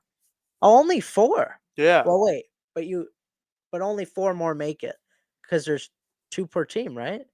You would think. You could vote for 8 forwards or 8 skaters online, and then on Twitter you could do whatever you want. Top 8 make it. Yeah, you're right. Top 8 and top 4. So 12 more voted in. Yeah, Luke Hughes is not making it. I'm sorry, VP. We're getting him He's in. gonna just miss, but he's like just missed by over 100,000 or like 150 or even 200,000. I'm gonna keep writing these tweets that get double votes for every retweet. Go retweet. What's the Go whole retweet. celebrity thing? It says celebrities and captains will be paired. Oh yeah, that's right. They're gonna pair a celebrity with a captain. It's probably gonna be assholes like John Hamm and shit. John Hamm's making a return, VP. I freaking hate that bitch. The captain, him and Jack Hughes are gonna be captains. How funny would that be? I don't know if Hughes is gonna be able to play. The Devils might name Jesper Blatt. They might have to name Jesper Blatt, and then him and Luke Hughes could go together when Luke Hughes gets the vote. How much do you? I don't want to interrupt, but I want to know how much you hate John Hamm. I hate John Hamm way more than I hate Real Hamm because I like Real Hamm. So you like Real Hamm, you don't like John Hamm. What if John Hamm served you ham? Would you enjoy it? Yeah. Okay. Yeah, I'd have to really hate your guts to not enjoy ham from someone. So 1917 Western team had 9 Blackhawks on it, just confirmed on the Google. That's insane. That is insane. Well, what was that one year where they made up the starting lineup? I think it was the first year of 3-on-3. Because the made up the starting lineup. The starting lineup was Kane and Keith, right? Didn't they get a shift then 3-on-3? Yeah, I'm pretty sure. You voted for the starting lineup or something. Or no, maybe it was before 3-on-3 because I remember Seabrook being part of it. And was Crawford too? Yeah, and then I think there was a forward that wasn't a Hawk. Maybe it was the year it was Team Taves versus Team Foligno. See, I don't think so. You're saying before the draft? Because It was after the draft. Then it was 3-on-3 because 3-on-3 started the end of the drafting era. Is that how it went? I don't remember. Okay, maybe that is true. I don't remember. There was a year recently where there were like 6 Hawks. It was sweet. People were mad. Now we're riding with Dickinson and Kurashev. Dickinson and Kurashev are the hope. People were mad. Well, grow up. It's like people getting mad about Call of Duty not being the same. Grow up. Adapt with the times. That's what I'm telling you about bringing one player from each team. I'm fine with it. I just don't think it's deserving. Frank, we agree. I like it. Like, I get a Hawk every year. I like it. Yeah. It's not deserving. I mean, no. The Hawk that's going to go doesn't deserve to be an all-star. And we didn't deserve one last year with Seth Jones. No. So it's stupid. I wouldn't be mad if I was watching the All-Star game and there wasn't a Hawk. I'm not going to sit there, I want the Hawk to be in the All-Star game. And those teams teams deserve it. Those teams that are sending guys like that should just send former All-Stars that are having a tough year.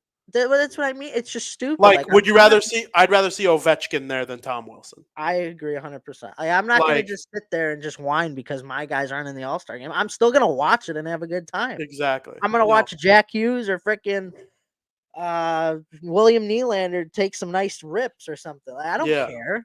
I agree. Oh man, that's actually a better idea. If you don't have like a bona fide All-Star, then send somebody on your team that used to be like all-star worthy, like Johnny Hockey. Racking them up. Johnny Hockey should be going for Columbus, right? VP. What? Just start racking up the All-Stars. This guy's an 18-time All-Star. Just keep sending them. Yep. That's what I'm saying. I agree. Apparently, Ovechkin asked to not be sent as an All-Star though, and they granted his wish. I mean, normally a guy gets named and then he requests to not go, and then they get suspended for either the game before or game after. But I mean, the All-Star game has been totally fun to talk about. I do think though that it's going to be a great time to go to period number 3.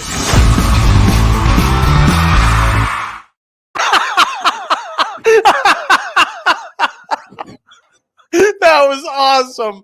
That was awesome. I love your reaction. Oh my God, that was great. That was incredible. When I give you a bean guarantee, I don't break those. That was incredible. That was incredible. I couldn't have been more proud of you if I tried. Oh my God, was that funny? That was really funny. People who have I been hope watching the whole show, I hope it made you smile I at was gonna least. say I hope they got as much amusement as you did. Yes, that Oh was god, incredible. Now, be honest with me. Were you ready, like, in that moment, or was your hand on the trigger the entire time? I was ready in that moment. I took my hand off a couple times. I'm like, all right, we're getting towards the end of period 3. I got to get the hand ready. That's so funny. I'm Oh always my ready, God, was that unless my funny? mic's muted. Yeah, that's true. Frank, your mic's muted. Yeah, right. Frank, the college football national championship, Michigan finally took it. They are. I compared them to the Cubs of college football. Like they were just that team that like always had hype, and then they finally, after all these years, got it done. Ohio State has dominated the Big Ten for as long as I can remember. Michigan has too, kind of, but they went through a couple years of a lull before Harbaugh got there. And even when Harbaugh first got there, Michigan State and Iowa and Wisconsin, those teams were even better for a long while. There was even a point where Northwestern was better than Michigan for a spell. But Michigan, they got back to the top of the Big Ten last year. They couldn't do anything with it in the playoff. This year, they get to the playoff. They're, you know, they're one of those teams that you kind of have a hard time trusting because they're not quite as explosive or as entertaining as a Washington, who, credit to Washington, they lost the I college football refuse. national championship. No, they get credit. They've been No, they were underdogs in no. every big game they played in this season, and they prevailed in every I'm single one. Frank, I'm not clapping for them. they shoved it up your hoop all season long, I got a lot to and say. and they you thought they were going to get buried in the first quarter, and then it was 17-10 at halftime, and they Get were out. within the game. They had a chance almost. They had a chance to make it close. I couldn't I didn't think believe. they're gonna get buried. I said they're gonna win. Or No, like, I'm saying no. I'm saying how it looked in the first oh, quarter. oh, It looked like Michigan was really going to stomp them. Washington got a stop after going down. I think it was 17-3 at that point, and they got a stop, made it 17-10. They were in the whole game. They were a couple drop passes. Penix was clearly injured for most of the game. of It was course, a tough look for because I him. picked them to win. They're gonna be injured. Yeah. If you come out and say that they were frauds this whole time in a couple seconds, you're gonna get roasted by me. I'm I not gonna mean, mention the fraud word. they beat Oregon twice. You thought they were gonna lose both times. They beat Texas. You thought they were I don't gonna care. lose. I did too. I And don't they care. came out against Michigan and they lost, and they're I the don't care. number 2 team. They're the number 2 team in the country this I season. will. I'll clap for Michigan. Okay. And I'll Michigan clap is the for national Michigan. championship. Capped off perfect 15-0 season. Well, They beat technically they proved you wrong too. That's fine though, because I didn't have it out for Michigan. Now the Huskies, they're dead to me. Like they have it out for me. I'm not even kidding. I've gone against them every game, and when they finally gain my respect, they lay an egg in the national champion. So honestly, screw them. They are a dead football school to me. Hats off to Michigan. They faced a lot of adversity this season. We didn't even mention that. Like Jim Harbaugh was suspended. They had to deal with a lot of off-season issues. There were talks about them. Are they going to get stripped of playing in the college football playoff because of everything going on? That didn't let them bother them, though. They won the national championship. Michigan proved why they have one of the best defenses in the country. They have a great offense led by J.J. McCarthy, and they got Michigan and Jim Hardball's Michigan Wolverines, their first national champion in the college football playoff format. Screw the Huskies. Floor's back to UVP. They're dead to me. They'll be good again next year. Oh, I can't wait. But they probably won't be as good because Michael Penix Jr. is probably going to move I'll, on to the NFL. I'll take them every year or every game to go 0-15 for them, or 0 and Understood. whatever. Understood. You're bitter. You're bitter. It's bitter. It's And I okay. want to like the Huskies. I like the color purple. I like Michael Penix Jr. Purple Rain. It's just why? Why do they have it out for me? Like this is personal now. They hate you, Bean. This has become personal. They hate your guts. Congrats to Michigan, though. Well deserved. They'll probably, I think they have what it takes, Frank. So I don't know about necessarily become Alabama or Georgia. It's hard to become that good for that long, especially Bama. But I think if Harbaugh stays, they could run off like a couple in a row. It's going to be harder with there being extra playoff games, but like it wouldn't shock me if they win another one with I Harbaugh think he's gonna. I think recruiting. he's gonna stay. I do too. This is another one of those cases where we're going to hype up a big free agent coach leaving, kind of like players. Like, oh, they might come to my team. They might go to this team. No, he's going to stay in college, I think. Mike Vrabel was fired. Maybe he finds his way to college football. That you don't think so? No. Dylan wants him in Ohio State. Yeah, Dylan, every time somebody becomes a free agent or a available coach, they're going to one of the Flyers. The only team he knows is not good enough to bring in good talent is the White Sox. Everyone else, oh, they're coming to the Bears. They're coming to the Ohio, especially his Ohio State. Michigan won the national championship. How about clap for Michigan, Dylan? I clap for Michigan. No, I'm kidding. Hats off to them, man. Hats off to them. I got nothing against them. I don't know. I think you saw the news. You saw the news about Pete Carroll, right? Yeah, just before the show started. That'll be interesting. I'm not really surprised. Bill Belichick will probably be out for the Patriots. That's where I think Vrabel's going. Really? Yeah. They need a quarterback. They solidified the second overall pick. Yep. They will draft a quarterback. That is 100% guarantee. I think they 100% guarantee. Not if they trade back. If they don't draft a quarterback, who are they going with? Well, I think they could trade back if they're not taking a quarterback. If you're not, there's no way there's no way. If you're not taking a quarterback or Marvin Harrison Jr. and you have a top 5 pick, you should trade back. Right. Because there are teams that would overpay. They'll give you their next year first, looking at you, Carolina, and for one of these overhyped quarterbacks from college. That's fine. But you're not running Bailey Zappi or Mac Jones next year. So what are you doing then? Well, I think it all depends on their situation. Is it Bill Belichick? Is it Vrabel? If it's Vrabel, I think they'll take a quarterback. I think if it's Bill, they take a quarterback. We're not. Why are we sticking with Bailey Zappi? I don't know. I think if it's Bill, they trade back and look for a different solution at quarterback. I'm not saying they're bringing Bailey Zappi or Jones back. We're giving you the Bean guarantee that they will be drafting a quarterback in the draft. All right. I like a Bean guarantee. It came through on this show. Yeah. Frank, we're going to rank our NFL teams a little differently than we normally do. Normally, we just give our top 10 and There's who we think is the power ranking. This is a lot. This is big. Got 28 picks. It is. Our favorite ones we'll do quickly. I got to be honest. I didn't write a bunch about all these because I'm just going to rattle it off my brain. Yeah. You're gonna get the raw reaction right here. Yeah, I figured you'd get an explanation for the actual power ranking, but for the fandom rankings of the 14 teams, that could just be quick. I hate them, I like them, I like them. You know what I mean? Yeah. Oh, they annoy the shit out of me. Oh, they effed me in gambling one year. That'll be you talking about Washington in 4 years. When they have the next generational talent and they're part of the Big Ten, Frankie's just going to be like, F Washington. He's going to get free tickets to a game at Ryan Field between Washington and Northwestern, and he's going to go, and he's going to wear purple because both teams wear purple, but his purple shirt's going to say, this is Northwestern purple. They hate me. I mean, I don't know what else to say. They hate you. Which is fine. They're not the only ones. But stick to your guns, though. That's what they should tell you in return to what you're saying. Isn't their job to make me a believer? They want to recruit me. They want to make everybody Washington believers. They stink. So they went 14-1, and the game that you were dumb enough to get wrong, that's their fault? Yeah. Understood. Because it was the biggest game of the year for them.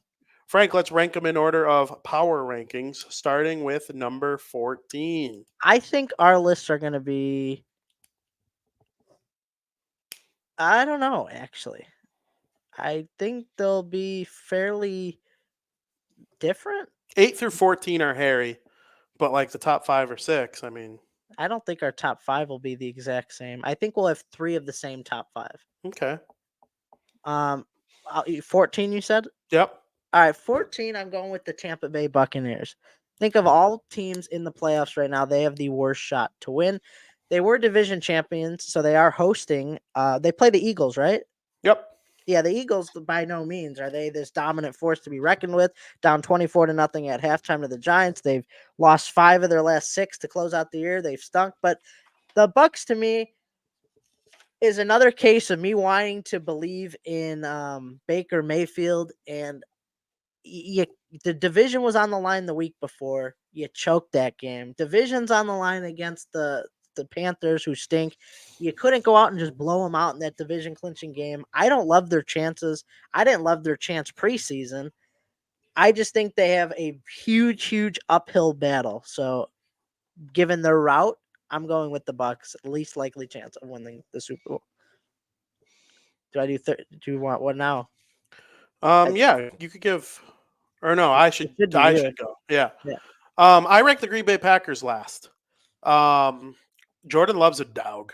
The Packers did it again. He's the best quarterback in the division. I would take him over um, Jared Goff. Kirk Cousins, I probably still would take Jordan Love. Kirk Cousins has been good, but we don't even know he's going to be a Viking again. So Jordan Love's the best quarterback in the NFC North. Thinking that Justin Fields is better than him is laughable to me. Laughable. Absolutely laughable. Which what a joke they are. They're keeping Eberflus. They fired Luke Getsy today. That's unbelievable. Just an absolute joke of a team. But we're talking about their rival because they made the playoffs.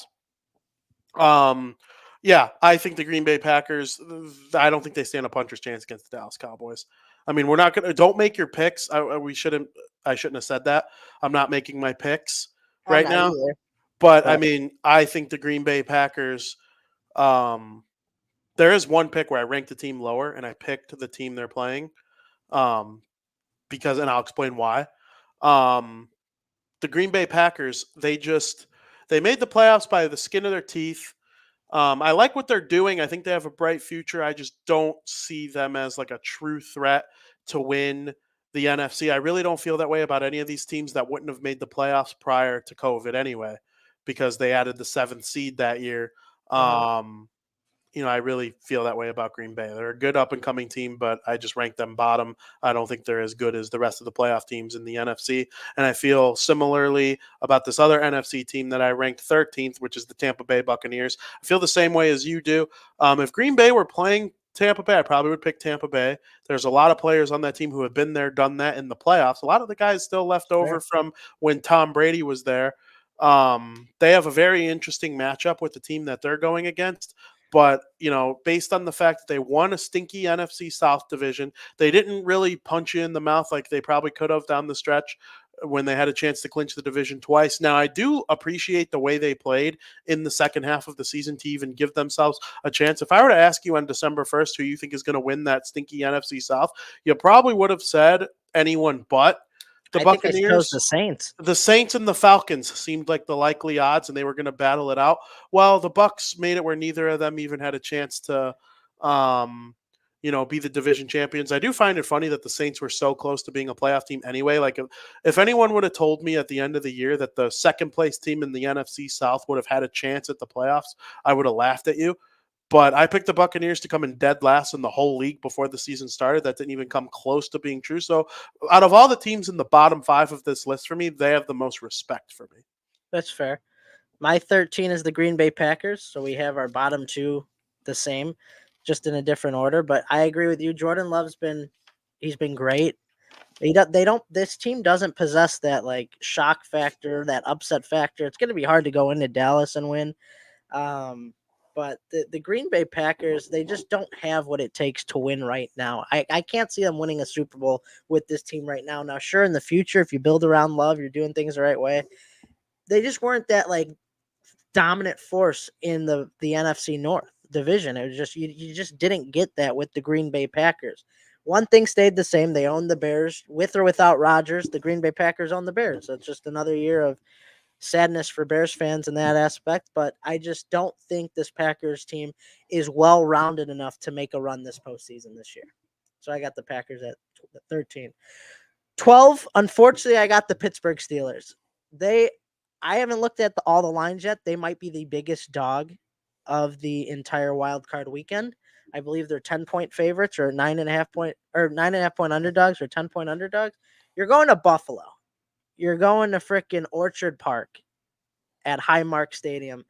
That atmosphere is going to be unreal. The Bills are probably the hottest team in the league right now. Like, no doubt. I mean, there were teams out there making fun of them for being so dead. and how good they're supposed to be. And they really turned it around. And to go into that atmosphere where guys are going to be jumping through flaming tables pregame, and it's just, you're also on Mason Rudolph, your third stringer, which Mason Rudolph, I give credit to Mason Rudolph. I like the kid. I really like Mason Rudolph. Just not going to win a playoff game in Buffalo. I just don't see it happening. So I got the Pittsburgh Steelers at number 12. I also have the Pittsburgh Steelers at number 12. They're a good team. Once again, they made the playoffs. Once again, they went over 500. Mike Tomlin's their coach. It's no surprise, but I don't see them as like a top team making the playoffs. I probably wouldn't have guessed they would make the playoffs back when they fired Matt Canada a handful of weeks ago. It's been an interesting situation as far as that's concerned, but they played better. Third string quarterback.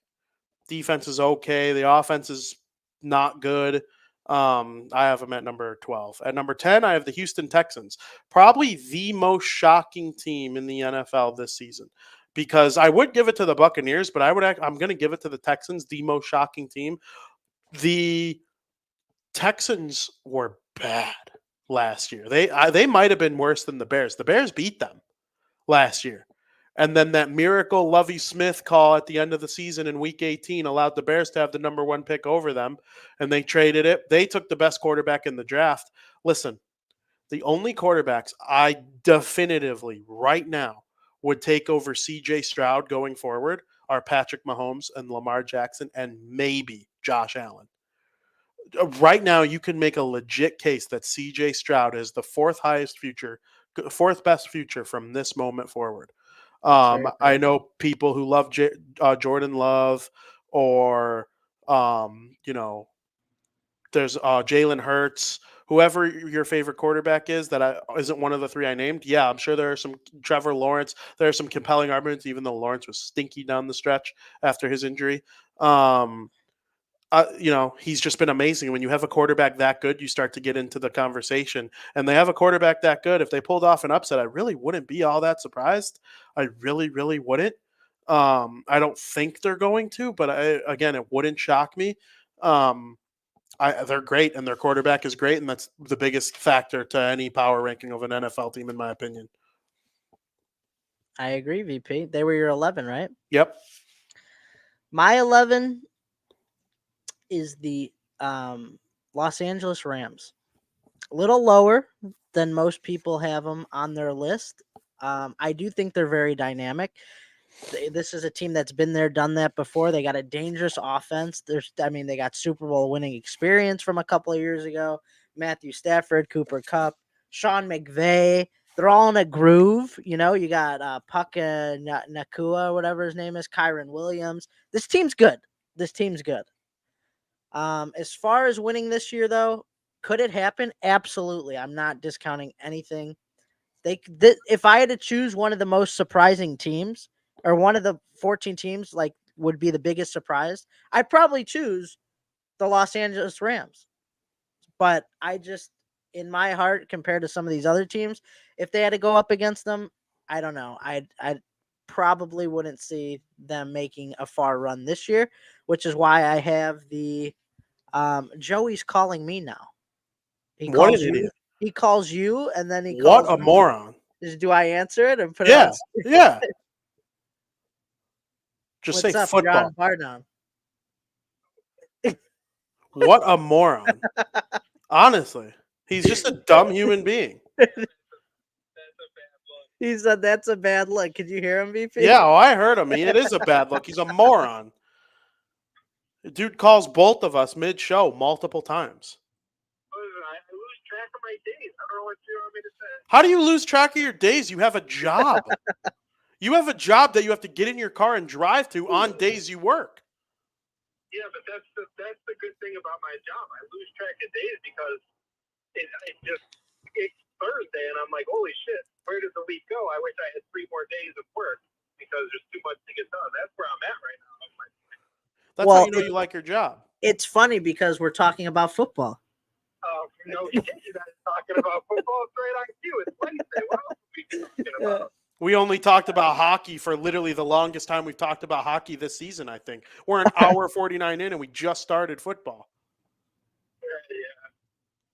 You all should be brushing up on your Call of Duty. Let me know when you get to the video game section, because me and Frankie, we're back. Oh, we're back, baby. You guys stink. Yeah, we're all the way back. Oh yeah. Hey, Joe, who's winning the Super Bowl? Who's winning the Super Bowl? It sure ain't the Green Bay Packers. No. You know, coming from firsthand viewing last week. I don't know if you know that, Frank. I was at Lambeau Field for the first time. I saw your snap. Yeah, that was honestly a pretty cool experience. I told Vinny all about it. But who is winning the Super Bowl? If I had to pick right now, I would probably go with the Philadelphia Eagles. That just I mean- goes to show he doesn't listen to us. He doesn't listen to us when talking about football. Why? They're bad. Are they? Yeah, but they were so good at one point that I find it hard to believe that they are just going to be that bad. That is true. That is true too. Listen, there's a reason I haven't named them yet. Philadelphia is a different ball game in the playoffs. So I understand where you're I do coming too. from. If all of a sudden they're playing like they were 4 weeks ago, then that's got to be your favorite. That's fair. That's fair. So I mean, I haven't been following it too much, but I think right off my list. That's fair. I But understand. anyway, I'll let you guys get back to your football talk. I'll call you after the show. Give me a call. I got some stupid stuff to ask you about. But, All right. yeah. All right, hang up. All right. I'll talk Frank, to you later, Jay. Finish with your ranking his stinky football take, the Philadelphia Eagles. Oh my God. All What right. a clown. No, I don't. So I was at 11. I gave my explanation. The Rams 11. My 10, cracking the top 10, is the Cleveland Browns. The Browns, I think, would have had a more dynamic season. Don't give me what's a dumb stare? What's your dumb look? The Browns, they would have, maybe that means it's your 10 too or whatever. I don't know. But the Browns, maybe, or not maybe, they would have had a better season if Deshaun Watson stayed healthy, if Chubb stayed healthy. This team's got a lot of injuries, and I don't remember the name of their young sensational rookie they brought in for quarterback. He's got like 3 names. Some Dorian Thompson Robinson. Oh, yeah, something yeah. like that. He was like, apparently they say he's a quarterback of the future, whatnot, but it didn't work out for the time being. He was great one game. So they brought in Joe Flacco. Great experience. Guy who's did he win a Super Bowl? Yeah. Joe Flacco with the Ravens, right? Mm-hmm. Won a Super Bowl with the Ravens. So you got Joe Flacco having that Super Bowl winning experience. You never know. They have one of the best defenses in all of the NFL. And if, like we say multiple times, that defense gives them the chance to win on any given night. They just deserve that top 10 chance of winning the Super Bowl. If the Browns won the Super Bowl this year, it would truly be like magical, because I'm pretty sure they've never even made it to the Super Bowl, let alone winning the Super Bowl with the current team they have now and the injuries. That would be insane. I'm not picking them to win the Super Bowl, spoiler alert, but they get respect by cracking my top 10 of chances to win the Super Bowl, just purely off their defense alone. My number 10 is the Kansas City Chiefs. They're making their debut in the playoffs on Saturday.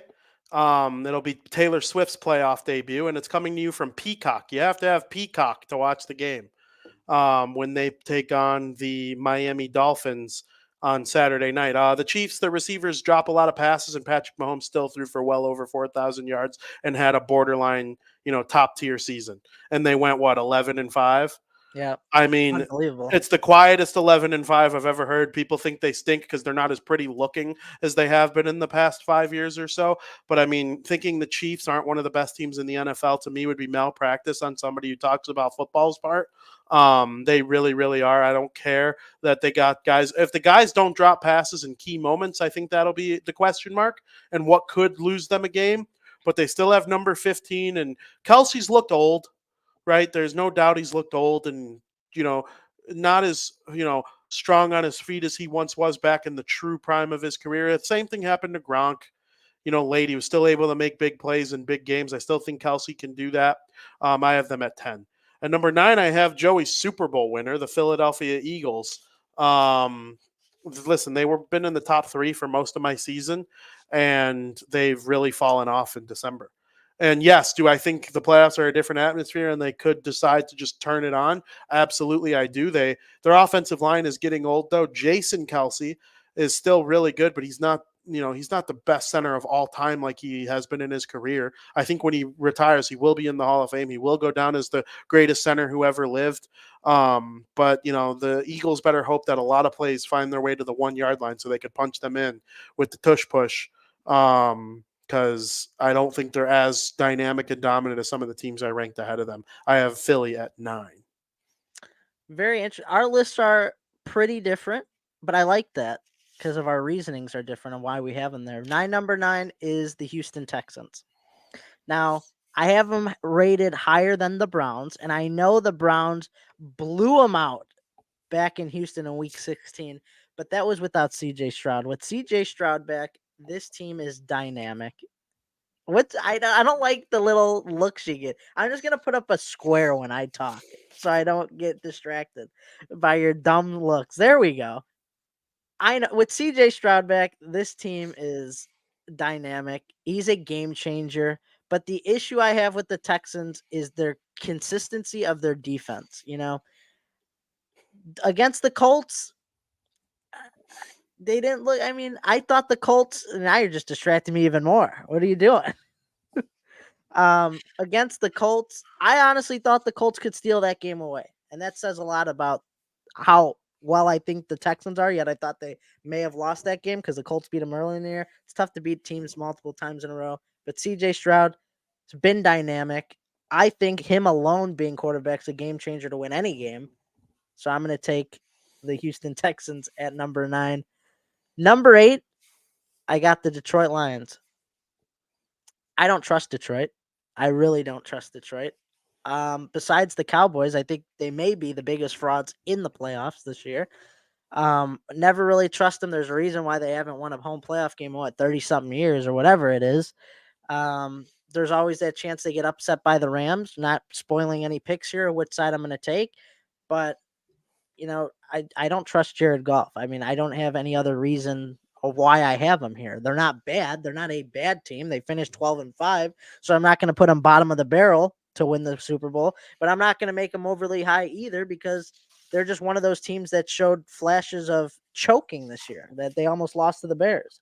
It's just they had really bad games throughout the years. The teams are going to play in the playoffs are going to come with a different type of fire. I got the Detroit Lions at number 8. At number 8, I have the Rams. One of the better teams based on expectation so far this season or throughout the season. Stafford looks healthy. They got good receivers. Puka Nacua is outstanding. He'll probably be. Are they in the same conference? No. There is an AFC and NFC offensive rookie of the year, right? Not just one. Yeah. CJ Stroud is for sure number 1, regardless of what league. But 100%. For the NFC, I think it would be Puka Nacua. He's just been absolutely dynamic, and Stafford's love having him. They look healthy. The defense is good, and I think McVay's a top 5 coach. He might even be top 1. Like, he's in that conversation. I'm a big fan. So I have the Rams at number 8. At number 7, I have the Miami Dolphins.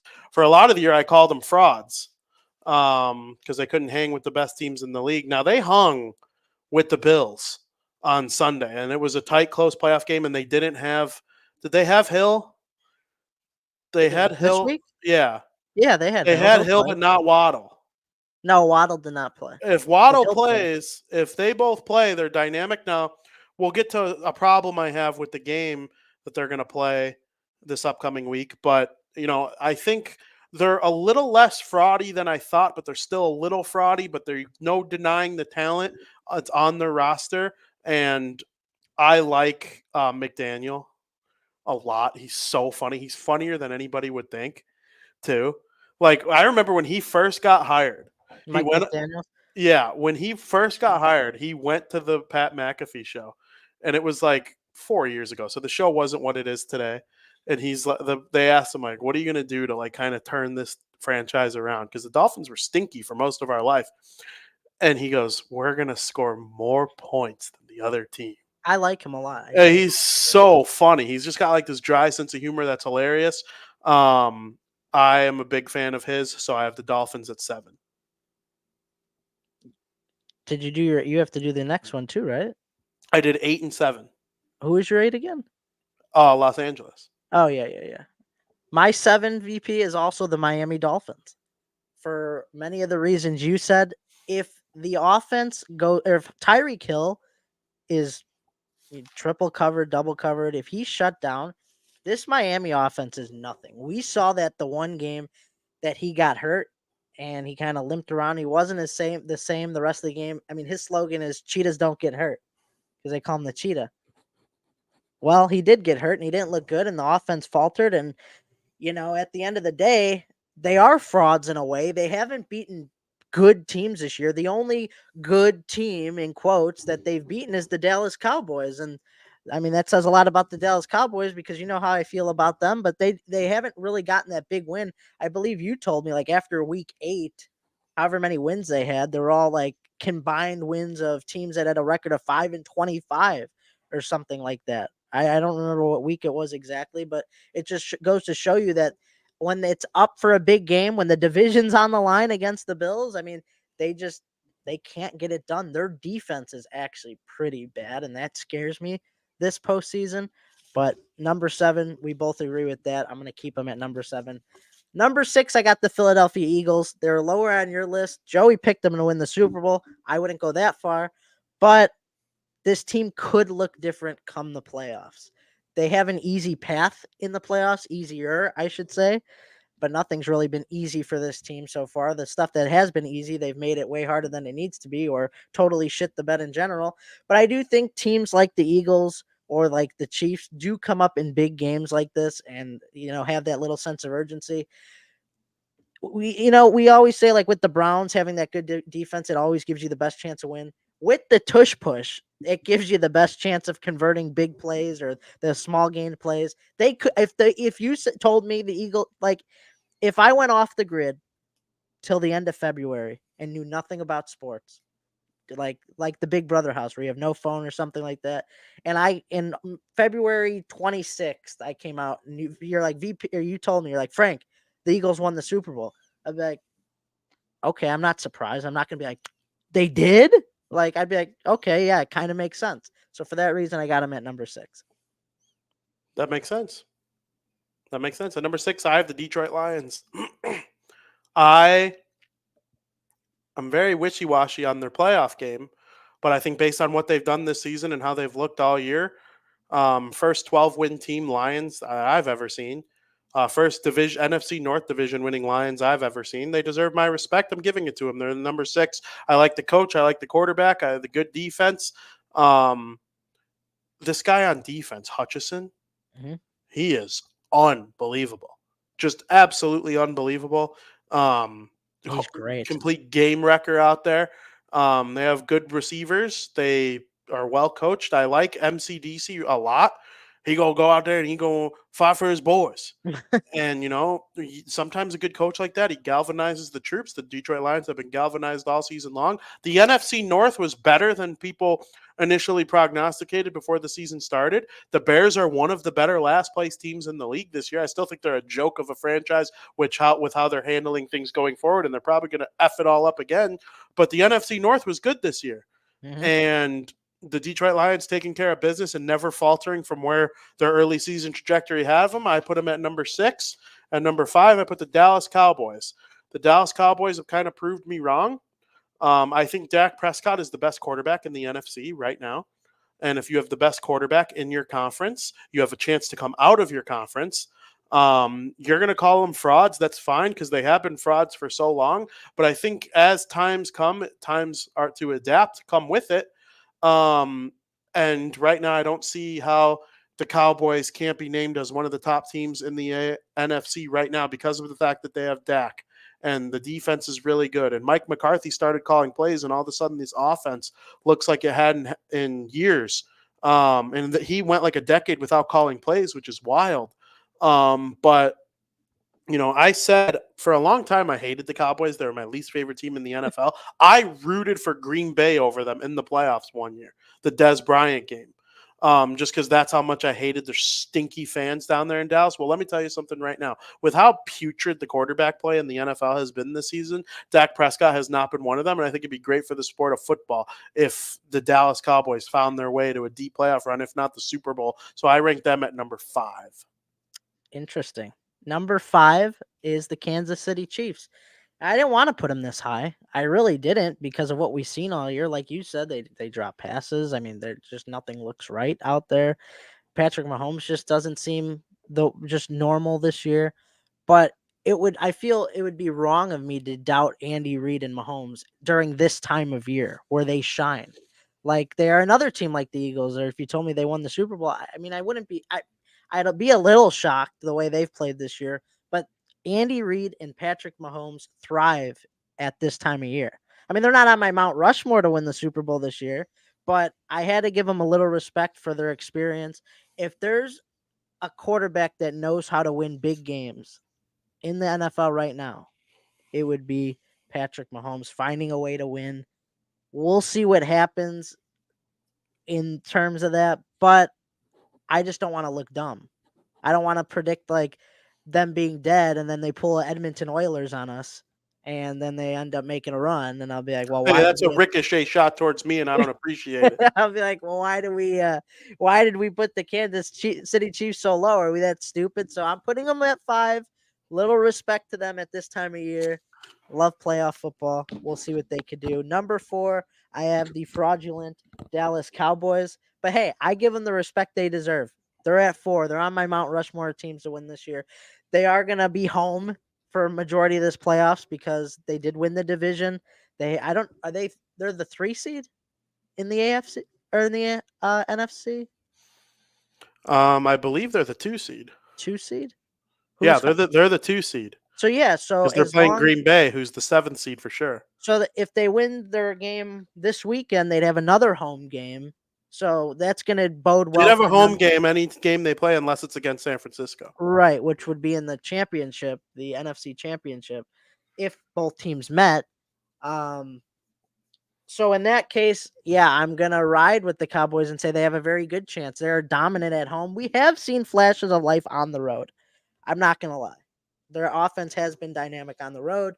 That came against the Miami Dolphins, unfortunately, but I don't know how much I could trust them because I feel like the Dallas Cowboys just choke in big moments. If they got upset, I'd be like, well, it's just another Cowboys choking. It's like the Leafs of the NFL. But I'll give them the respect. They got a tremendous explosive offense. If things don't go well this year for the Cowboys, though, I do think there needs to be major changes going forward. But for now, I'll leave them at 4, VP. Cool. At number 4, I have the Cleveland Browns. That's why you're laughing. That's why I was laughing. I was like, how the hell could he have this team that low? Has he watched football this season? They might choke. If they choke, If they choke, then that's a reason why I had them that low. Yeah, I guess. And they're the Browns, right? They're in that same vein as the Lions, right? Or the Bears. Like when it's time for them to choke, they will. This Browns team does feel like it's very, very good. They found ways to win. And sometimes that's key in playoffs, which has been something that I've enjoyed about them this season is they feel built to win in the playoffs. And they're going to have to go on the road because they were in the same division as the Ravens. But, this Browns team, they have the best defense in the league. And Joe Flacco has already won a Super Bowl and seems like he has some kind of like voodoo wizardry and bullshit magic going on right now. So, sometimes those things don't mix well for their opponents. But as of right now, where I am at with my brain right now, I have the Browns as the number 4 team heading into the playoffs. At number 3, I have the Buffalo Bills. The Buffalo Bills, man, they've been on a heater. They've been on an absolute heater. I made fun of them to the nth degree when they were stinking, but not because I dislike them, because I dislike when people aren't truthful about what's right in front of their face. And right in front of their face, Josh Allen couldn't stop throwing 3 interceptions a game and the team finding ways to lose, even if they were the better team overall. There were many games where they lost, and it was like if a football game was 58 minutes, they would have won.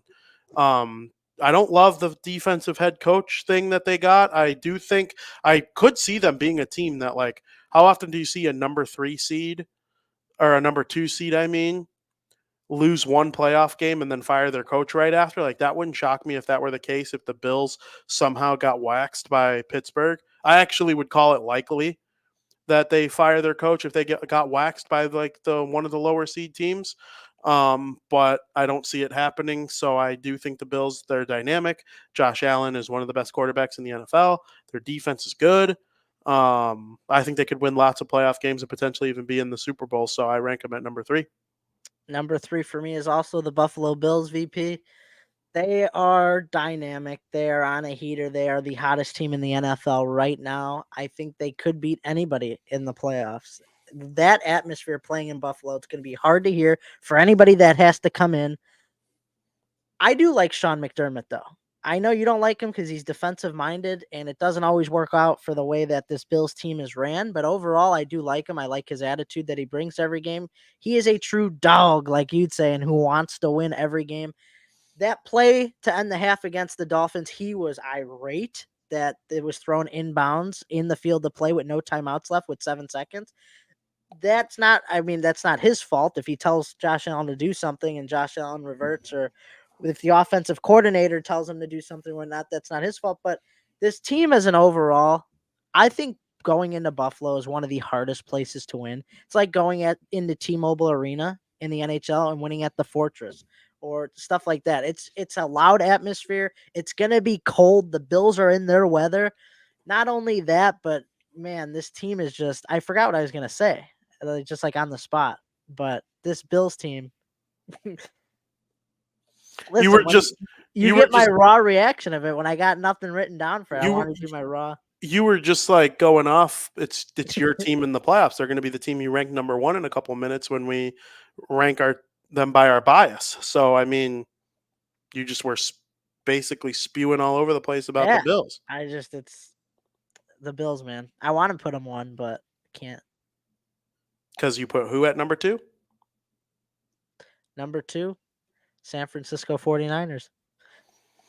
Man, the 49ers, VP, they don't have the elite quarterback, but they got an elite offense and an elite defense. And Brock Purdy is good enough to win a Super Bowl. They have that quarterback that is good enough to win a Super Bowl.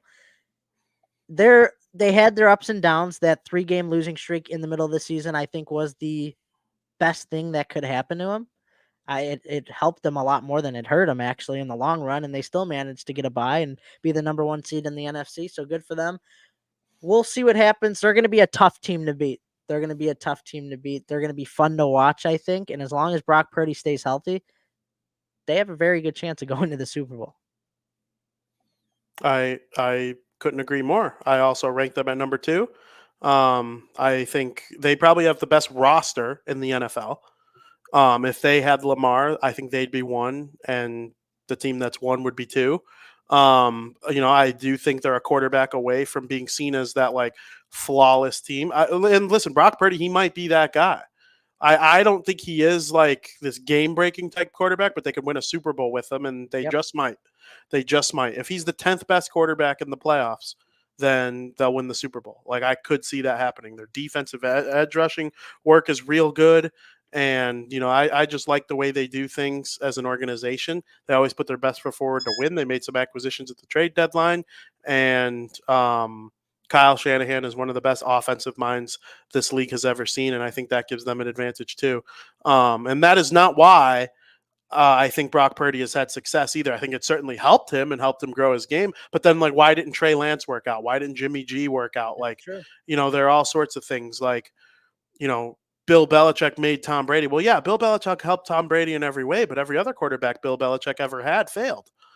And spare me the 1 season of Matt Castle having a good year with everything Tom Brady left behind for him, including Randy Moss. But yeah, I have them at number 2, and number 1, I have the Baltimore Ravens. Lamar and company with Jim Harbaugh, excuse me.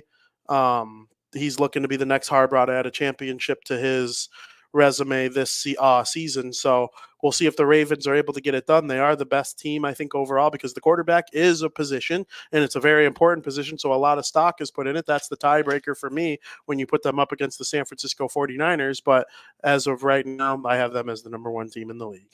I do as well. They're number 1, the Baltimore Ravens.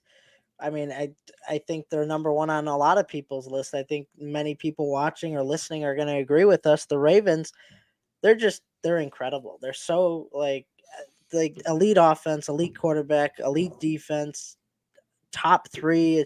It's unbelievable how well the Ravens are. And it's like when you think you're going to get to Lamar, he just uses his speed and his legs to get out of situations that not many other quarterbacks, if any, in the NFL can do. And right now, they're the clear favorite to win. But VP, let me tell you something. The favorites don't always win. The favorites don't always win. You want the breaking news now or later? Right now. Alabama legendary head coach Nick Saban is retiring after 6 national title career at Alabama. Good. Nah, I'm kidding. I like Nick Saban. Nick Saban's good. Yeah. Nick Saban's good people. We'll miss him. Yep. I guess it was time. How old is he? He's got to be 72, would be my guess. It's interesting because he could have went a few more years. He could have, but I mean, he coached great this year. He didn't have an off year. It's interesting actually that he made that decision. It's just like a life decision, clearly. Yeah. Spend time with his family probably, and yeah, exactly. While he's still like young and got all his marbles. Yeah. Right. Yeah, I don't know. That's very interesting though. They have had a lot of success there with Nick Saban. Mhm. Frank, let's name really quickly. Let's go in order from 14 down to 1 who we're rooting for, like by your rooting interest. And you could just go all the way to 1. Okay. I might say a few things, but not much. Yeah. 14 Green Bay Packers. I can't root for the Green Bay Packers to win being a Bears guy. I'm not like screw the Packers. I never really liked the Packers. No, not choosing the Packers. 13 Detroit Lions as well. Like I'm never going to root for a Bears division rival to have success. It's just not going to happen. I don't want to see the Detroit Lions win the Super Bowl. 12 Tampa Bay Buccaneers just because I don't know. I don't really have a reason. I just wouldn't. I mean, we saw them win a couple years ago with Brady. I don't need to see them win again with Baker Mayfield. 11 Cleveland Browns, Pittsburgh Steelers. No, get out of here. I do not want to see the Browns have success at all. I do not like them. Number 10, Los Angeles Rams. Rams saw them win the Super Bowl with Stafford. Once again, I don't need to see it again. We saw this story before. 9, Dallas Cowboys. Freaking this fraudulent team. Like I just have them at 9 because I don't see them winning. It's like I'm not going to get my hopes up here. 8, Kansas City Chiefs. Mahomes, we've seen it a couple times. 7, the Miami Dolphins. I don't have nothing against the Dolphins. If Tyreek Hill and Tua Tagovailoa win, congrats to them. I mean, I'll root for them over any of the other teams on the bottom of my list. So yeah, go Dolphins. 6 is the Eagles. I don't hate the Eagles. They were a preseason prediction to get to the Super Bowl against the Bills. So yeah, I mean, yeah, I got 6 Philadelphia Eagles. Cracking out my top 5. This is interesting. 5, I got the Baltimore Ravens. And being a Steelers fan, I'm not a fan of Baltimore Ravens, but I would love to see Lamar Jackson get a Super Bowl. If he got that Super Bowl, it's nothing against him. It's just the team of the Ravens that I don't like, but I have him at 5 because I like Lamar Jackson, and I love how well-rounded this team is. Number 4, San Francisco 49ers. It just always seems like, I don't know if it's just me or a lot of people from Chicago. Maybe it's because when Jimmy G was quarterbacking, he was the Chicago guy. But I've always had this pull towards the 49ers, like seeing them win, maybe with Christian McCaffrey getting a title or a Super Bowl ring. And just, I don't know. It's just something about the 49ers that it's just like, if they won, yeah, good for them. I'm going to pull for them in the NFC, depending on who they're playing in the AFC. So 3, Houston Texans, VP. I think it would be great if the Texans went on a run, and seeing CJ Stroud winning in his rookie year. They're definitely going to be fun to watch. They've been fun all year. I feel like if it's not the 2 AFC teams I have above them, I'm going to be rooting for them in the Super Bowl, that underdog story. I love a good underdog story. Number 2, this was tough. I put the Pittsburgh Steelers, VP. I got to root for the Bills, who are my number 1 team. It sucks that one of my two teams are going to be out, which stinks. They're playing each other. I just don't think the Steelers, they don't got that chance this year. I don't know. There's something about this Bills team I really like. But I always love the Steelers, don't get me wrong. If the Steelers were in the Super Bowl, I'm rooting for the Steelers. It's my list. Very good. Very, very good. Appreciate that, Frank. Your list stinks. At number 14, I have the Green Bay Packers. I'm kidding. I'm kidding. Your list is great. At number 14, I have the Green Bay Packers. We have a lot of things in common on the list, which is why it's ironic that I call it stinky. 14, Green Bay Packers. Yeah, I'm not rooting for Green Bay. I'm a Chicago Bears fan. I respect what they do. They're a significantly better organization than the Bears. They're smarter, tougher, stronger. Every positive adjective you could think of, they are better than the Bears. Doesn't mean I like them.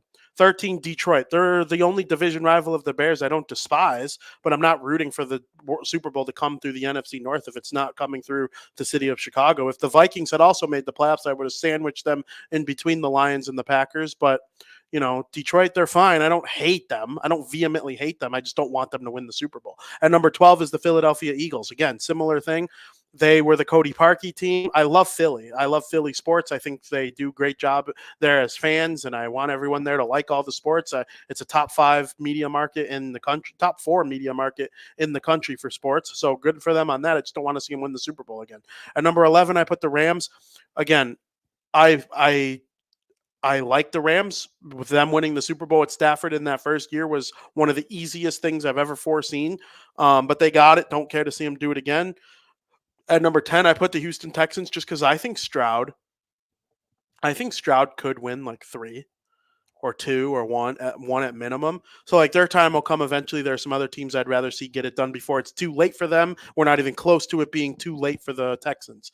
At number 9, I put the San Francisco 49ers. They're one of the teams that I put ahead of the Texans because they're closer to it being too late than Houston, but not quite as close as some of the other teams ahead of them.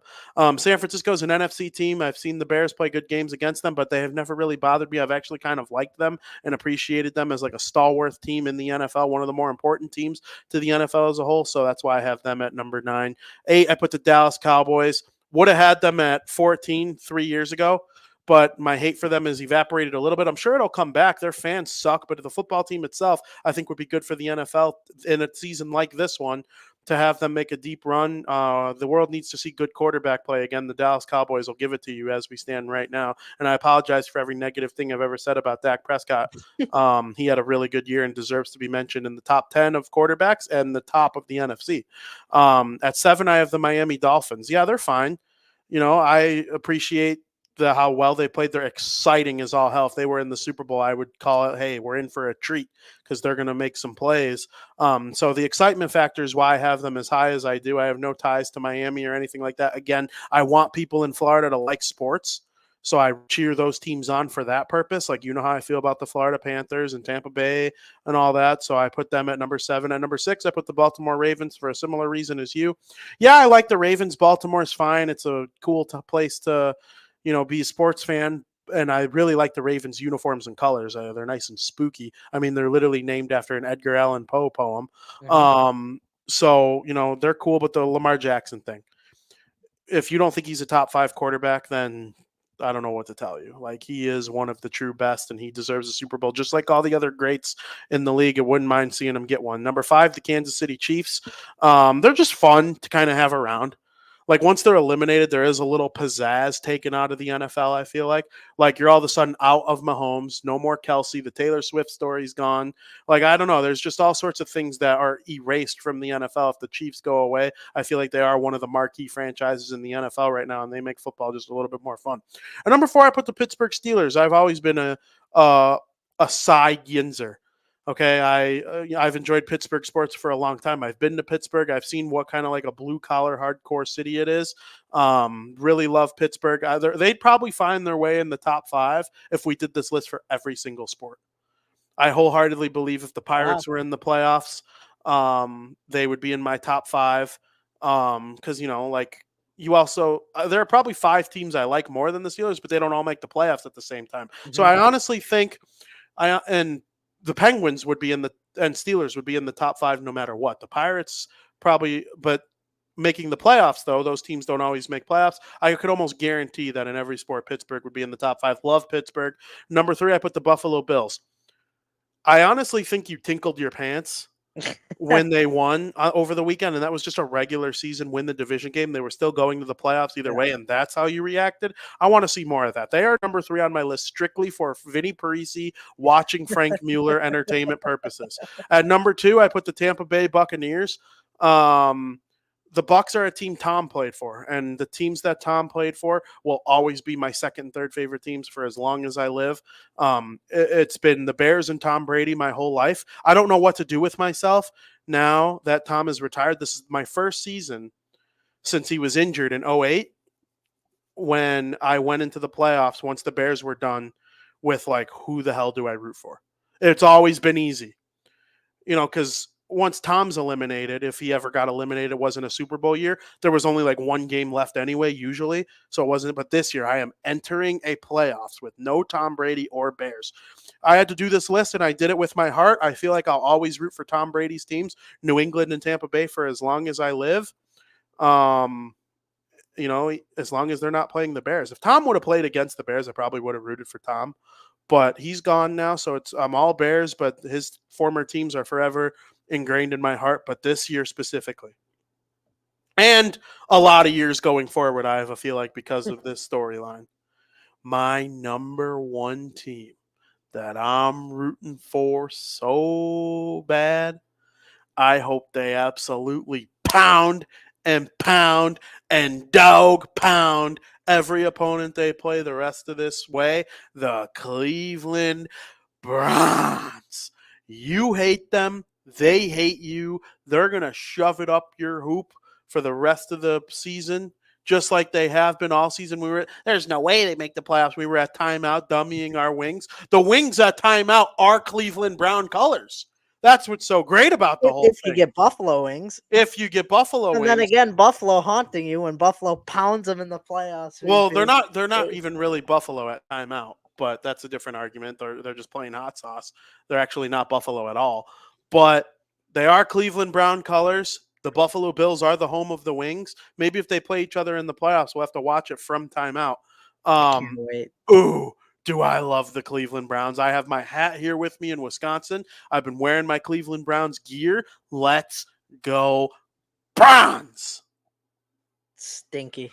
Ooh. Utterly stinky. Get a real mascot. It's time for America's favorite podcast segment of the week, Breaking Bets. Oh, you got me that time, BP.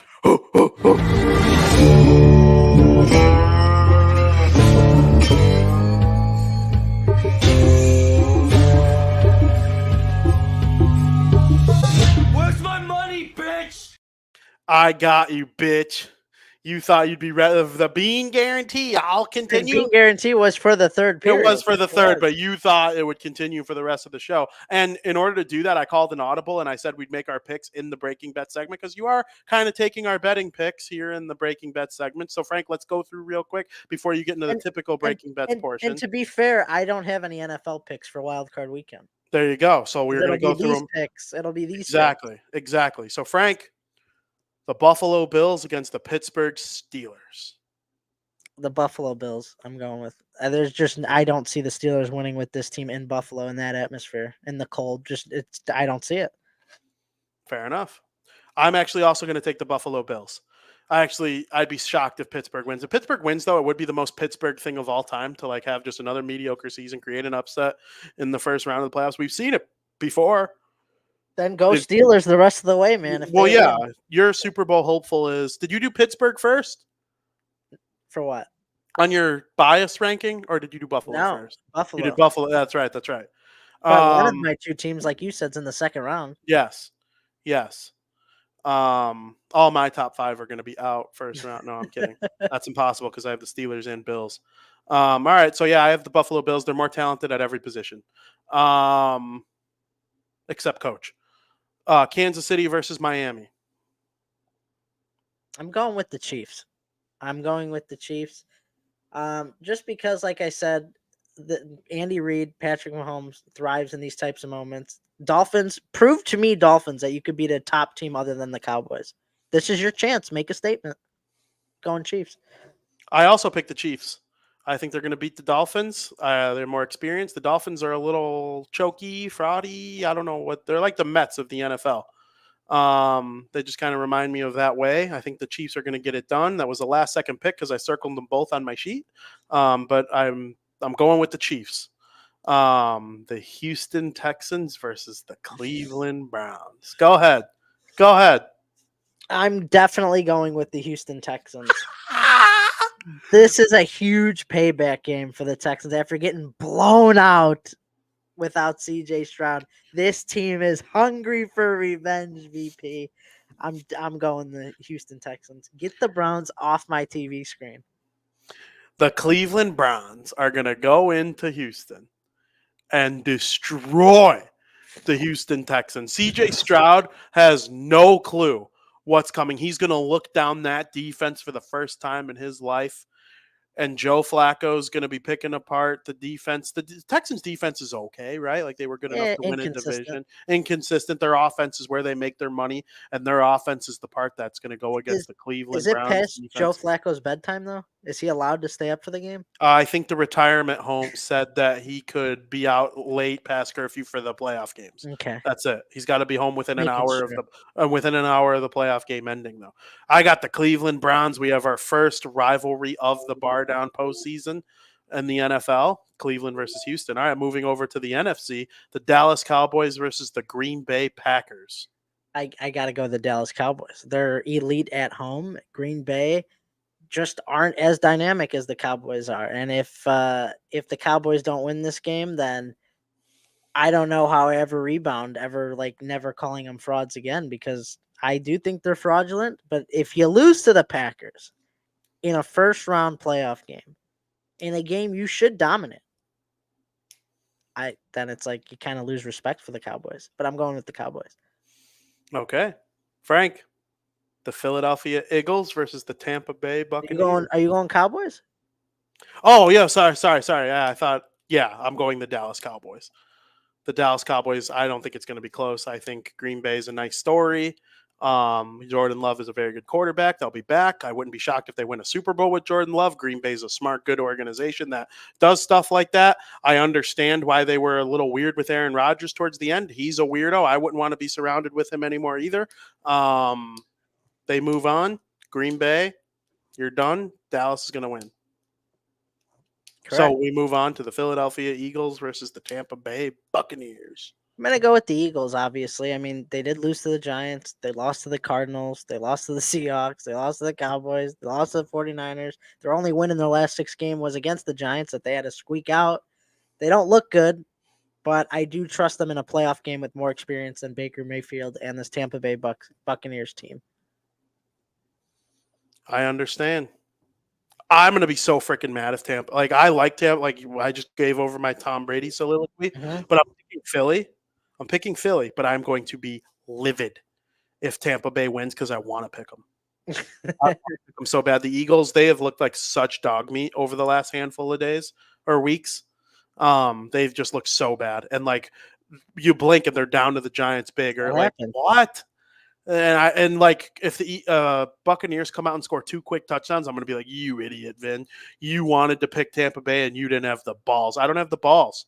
That's what it is. I do not have the nads to pick against Philly in this game. I just That's don't. fair. But I should. And I wish I did. It's tough, though. Playoffs are a different atmosphere. It is. So I don't blame you. But Philly. All right, the last one, Frank. The Los Angeles Rams We're going to agree. Detroit Lions. I'm going with the Los Angeles Rams. I don't trust the Lions. I really don't. I think they're just as fraudulent as a couple other teams in the NFL. And it just, the story, I like a good story. Like you say, the Matthew Stafford making his return to Detroit. I like a good story. I could see the headlines now. This team's getting healthy. Sean McVay, like I said, you got Sean McVay, Matthew Stafford, freaking Cooper Kupp. They're getting their chemistry back at the right time. It's going to be a scary team to play against right now. So if there's a team to make a surprise in this postseason, could be the Rams. So I'm going to choose the Los Angeles Rams. I couldn't agree more. Matthew Stafford going to Detroit. I think it happens. Now, if Detroit wins, if Detroit beats Stafford and they get over that hump, they didn't let the movie replay itself, then I think they could win any playoff game in the NFC. You think so? See, I don't know. Yeah, tough NFC teams. I know, and I think Detroit can beat them. They have beaten them a lot this season. I think I think we're either going to see them as complete frauds or complete, wow, we underestimated them. I think I really don't see, Hopefully it's frauds. I don't see them beating the Rams and then losing to Philly. That's fair. I just don't see it. But then again, if they played San Francisco, I probably would pick San Francisco. So then I guess that could be the case. But like if they played Dallas, I think it'd be close. It was close when they played. Yeah. And Detroit should have won. It's Detroit should have won. VP. Shoulda, coulda, woulda, didn't. So I know. But you know that rule is bullshit. And I don't think it would happen again. I agree. So yes, I could see it's the Rams thing with Stafford. Like, I don't know. You might see me pick Detroit against some of these teams if they get through the Rams, but I'm picking the Rams. So we only have one difference. Yep. The Cleveland Browns, your least favorite team in the NFL. Are they? I don't know. You hate the me thing makes you hate them more. Maybe. Yeah. Which is sad considering what I said, the nice things I said about the Buffalo Bills, man. I'm so nice and kind, and you have no reason to hate the Bills. Though. You just the Bills poo are on fun. my face. The Browns are fun. Eh. You just poo on my Get face. a mascot. You poo on my face. No, that's the coolest name in the league, dude. Get out. That is, and I hope the PWHL stays that way too. The Minnesota Green or something. Yeah. Oh, I love it. All right, Frank. Get to the actual betting portion of today's show. I'm going to stand up for this one. Our first breaking bets of 2024. Well, our first results. First results, of 2024 are in 2-1. Great way to start the year. The only loss was those damn Huskies. I can end up going like 50-1, and that one loss will just always haunt. That'll make you hate them more. Oops, this is supposed to be a. Just give me 1 sec, VP. A scrolling graphic. It's that one loss in the NCAAF, VP. It's like the Super Bowl when I was 1-3 and the one win was the Super Bowl. Well, that one loss all year because now there's no more college football till later in the year. Oh, it's going to be 0-1 till August. Oh, until August, and it's always going to be the Huskies. Damn it. But not a bad way to start the year, though. If you're following your $10 better, you're up $25. If you're $100 per unit better, you're up $250 to start the year. So let's make 2024 a lot better than 2023, and we'll go from there. I got 3 picks for you guys today. We're going to start off in the NHL like every Wednesday. Not a lot of action. But one game actually really intrigued me. It's the Montreal Canadiens and the Philadelphia Flyers. Call me crazy, VP. But I really like the Canadiens' chances here to get a win on the road against the Flyers.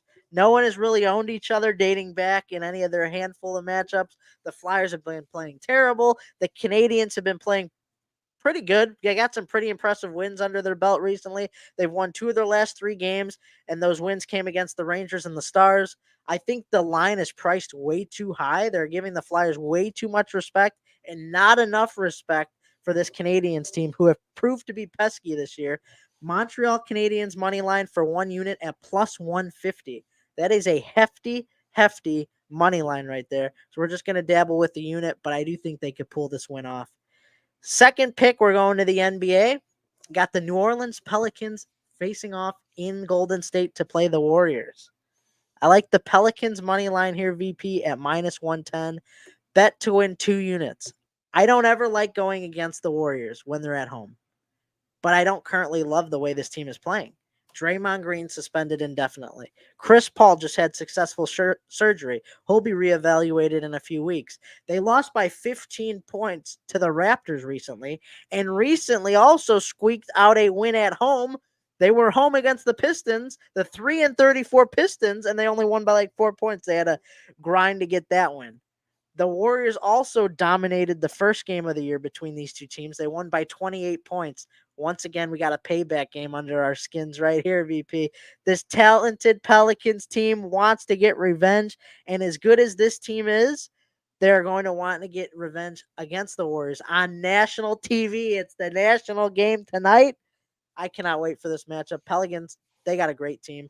Zion's questionable. I do think he will play. Pelicans money line at minus 110. Bet to win 2 units. That leads me to my third and final pick. Another great matchup. You got the North Carolina Tar Heels traveling not very far to play North Carolina State. This is a big rivalry game. I love games like this in any sport. This is going to be a fantastic game. North Carolina has the better overall talent, but don't count out DJ Horn and the Wolfpack. I like North Carolina State plus 4.5 at minus 125. Bet to win 3 units. Both teams are 11-3. North Carolina is the ranked team, but both teams are 11-3. Both teams are 3-0 in conference play, and both teams are on a 4-game win streak. These are the moments you look forward to in college basketball. You can expect a little taste of March Madness in these types of matchups. Something's got to give. I cannot wait. I think this giving North Carolina State 4.5 points at home in a rivalry game, nonetheless, is way too many points to give up. And I would not be surprised in, like I said, this rivalry game if we saw an upset. So if you're into college basketball, you want a good, entertaining night, I'd tune into ESPN for this one. Hell yeah. Love that. Absolutely love that. And while you were giving your picks, I did read a bit of breaking news that I didn't really know needed to be breaking news, but Corey Perry is eligible to return to the NHL. Interesting. I didn't know that was not a thing. There But were talks about him not playing again or not returning, but like because of his choice or because of the league, like he I wasn't think because of the suspended. league. He wasn't suspended or anything like that. I don't think. That I don't know. No, he wasn't suspended. Oh no, but he whatever the issue he was having was did cause him to like join some kind of like alcohol rehabilitation or something like that, Mhm. right? Uh-huh. So yeah, I guess it that actually makes more sense. But the nasty, disgusting thing that had nothing to do with like the league or anything like that. Like that was all false. No, It's right. just weirdos on the internet. So like, yeah, I guess that's true. I didn't know it needed to be said, but it did. He is eligible. So I don't know. I have no idea. It'll be interesting. I do think he will return. He will play this season, is my guess. This season, I don't see. I think he returns next season. Maybe he'll be old though. Part of me thinks he goes for a cup and maybe he retires. He's eligible to return, but maybe he won't return. Yeah, there's a chance. I don't know if it would have been newsworthy if he wasn't trying to return. Like, I feel like he had to be told he could return because he tried to, and that's how it broke to like the Elliot Friedmans of the world that he is eligible to. Does that make sense? Oh, I feel like there's a causality for this being news right now. 100%. But I hear I what don't you're know. saying. This has been a very long show. We are 2 hours and 40 minutes into this thing, and we talked a lot about hockey. We went at each other more than usual in this episode, I feel like. Had another phone call from JP. Another phone call from JP thinks this is leisurely time to let him know when he's going to call Frankie back. It doesn't feel right calling him JP. That is just weird. I never call him JP. JP. You're just VP, and he's just J. I get that. Like, I try to do it, and it's just not right. It's J. Yeah, he's Jay. Call from Jay, former co-host of the show. Always part of the fabric of the show, though, for sure. Making his surprise appearances and coming in the basement and making his phone calls in. Talking, he loves football. I'm not the biggest football fan. But I've been to Soldier Field and Lambeau this season. Shut up, Joey Parisi, everybody.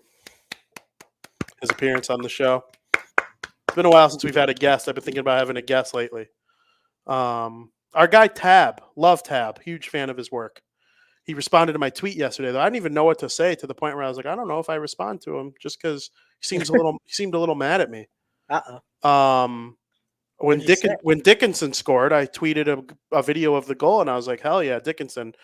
You know, why wouldn't a contender want him at the trade deadline? And he goes, well, because he's not available. And then he put like the question mark, insinuating like how the hell could I think like how could I think that the guy who scored 14 goals and it's his career high by 5, Jason Dickinson has 14 goals this season. He had 14 goals in the previous 2 years combined. Why wouldn't the Hawks try to maximize on that that value right now? He will never be more valuable than he is at this year's trade deadline ever. He's never scored more than 9 goals. Do I think you need guys like Do I think you need guys like Jason Dickinson on your fourth line to win a Stanley Cup? Yes, I do. Do I think the Hawks need those guys right now in favor of second, third, fourth round picks? No, I also don't. I think they should try to be as stinky as possible again, especially with Bedard out. That's fair. Bedard's not even going to be part of most of these losses for the next 2 months. Go, and when he comes back, then you could be in such a good spot lottery wise where like it doesn't matter if you win. That's what I would try to do. Well, tabs if matter. I I was don't the know what to Hawks. say. But Jason Dickinson, in my opinion, is very much in play to be traded. The only veteran on the team I wouldn't trade is Nick Foligno. If someone offers you a first or a second, I would probably take it for Nick Foligno. But other than that, I would keep Nick Foligno, try to We extend can't him. trade everybody. So people have to play games. Yeah. But I think there's plenty of players to play. There's But we're DHL. we're starting to like rebuild now. We don't want to go crazy. No, I We're know. trying to get some of our pieces. Yeah, those guys can wait till next year. And when you have Nazar coming in, and Del Mastro was just named to the All-Star game for the Ice Hogs today. Congrats to him, Ethan Del Mastro. that's Very great. well deserved. That's great. All-Star in the AHL. That's awesome. Love the Rockford Ice Hogs. You can sign Nick Foligno for 2 years, make him captain, and then pass it to Bedard in 2026 or 2027. Like, I wholeheartedly believe that that's a good idea. Every other veteran, though, get out. Give me a second. Give me a third. Fuck it. Give me a fifth. You know what I mean? I don't know if I agree. Well, who would you keep? I think you do keep Dickinson around. I can't get behind it. Only because you have to think about it from my perspective, though. I've watched the Devils do it. And I know you've watched it too, but like sometimes when you're invested, you like see the results firsthand. They traded Paul Mary, and I was like, are you really kidding me right now? They have Jack Hughes and Nico Hischier, and they're ready to take the next step. And you trade Paul Mary? But And I felt so the same way good. about Blake Coleman. But they're so good off with like their picks and stuff, and like we're building something nice here. I know, and I think Maybe you a can nice add piece more. to have for the future. You can add more. Dickinson, the people are overhyping Dickinson. He's having one awesome year. He could be like a good third liner. Never. You don't want your fourth liner to score or third liner to score 9 goals. He's got 14 right now. It's the most. It's the most ice time he's ever had, and it's the most. You know what? I'm on Tab's bandwagon. You got to get rid of Dickinson. You got to trade him. That's bad asset management if you don't. And he makes you a worse team by getting rid of him for this year. And I think there's value in that too. You want one of Cole Yzerman or Macklin Celebrini. That's going to happen with or without him. Oh, we're there. We're there. You think they're like for sure like in prime? We've been there. Yeah, well, I think you got to. The Sharks are worse. We've done it once. We'll do it again. Well, we'll see. Listen. I've seen it work so well. Keeping Dickinson, he would score 4 goals next year, and people would go, "I don't get why we didn't trade him when he had 15 goals at the All-Star break, and he was at his peak value." Like, I think it's worth the risk. I was so mad that they traded Blake Coleman and Kyle Palmieri, and then a year later, I was like, "Wait, we got who out of those?" If this was the first year of their rebuild, I'd agree with you. But we got to start clamping down, or you're never going to get good. If we just have a bunch of rookies, you are going to get good because you can sign and trade for Jason Dickinson type guys next offseason, the offseason after. But it adds more work. You already got them. Why go through the work? It adds more work, but you have prospects and extra picks in the pipeline as well. Have you seen how many picks the Hawks have? Oh yeah, boatload. Eventually, you don't need a boatload. But you can add more, and you could trade those for better versions of Dickinson.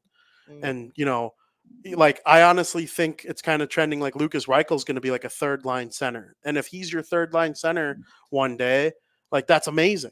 If he starts playing well defensively and kills penalties, people will be mad that he was a first round pick that became a third line center.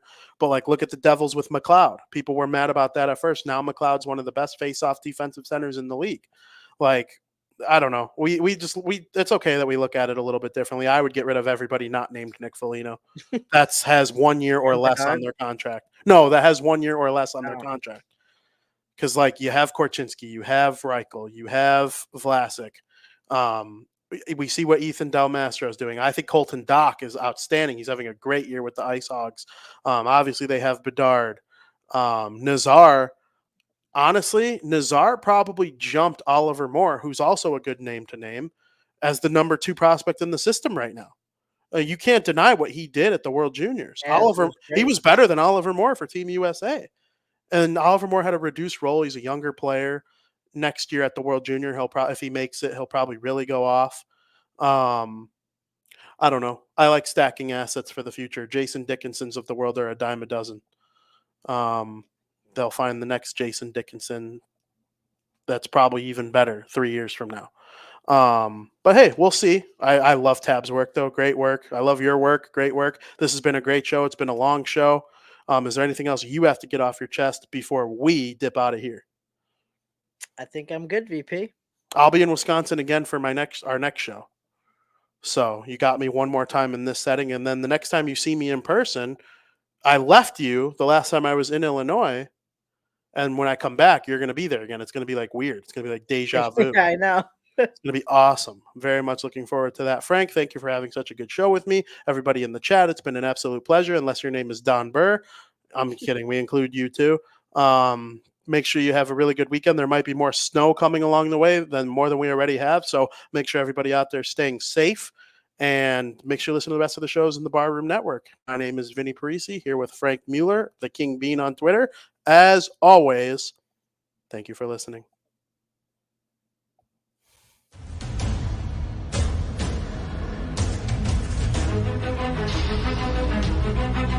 Thank you.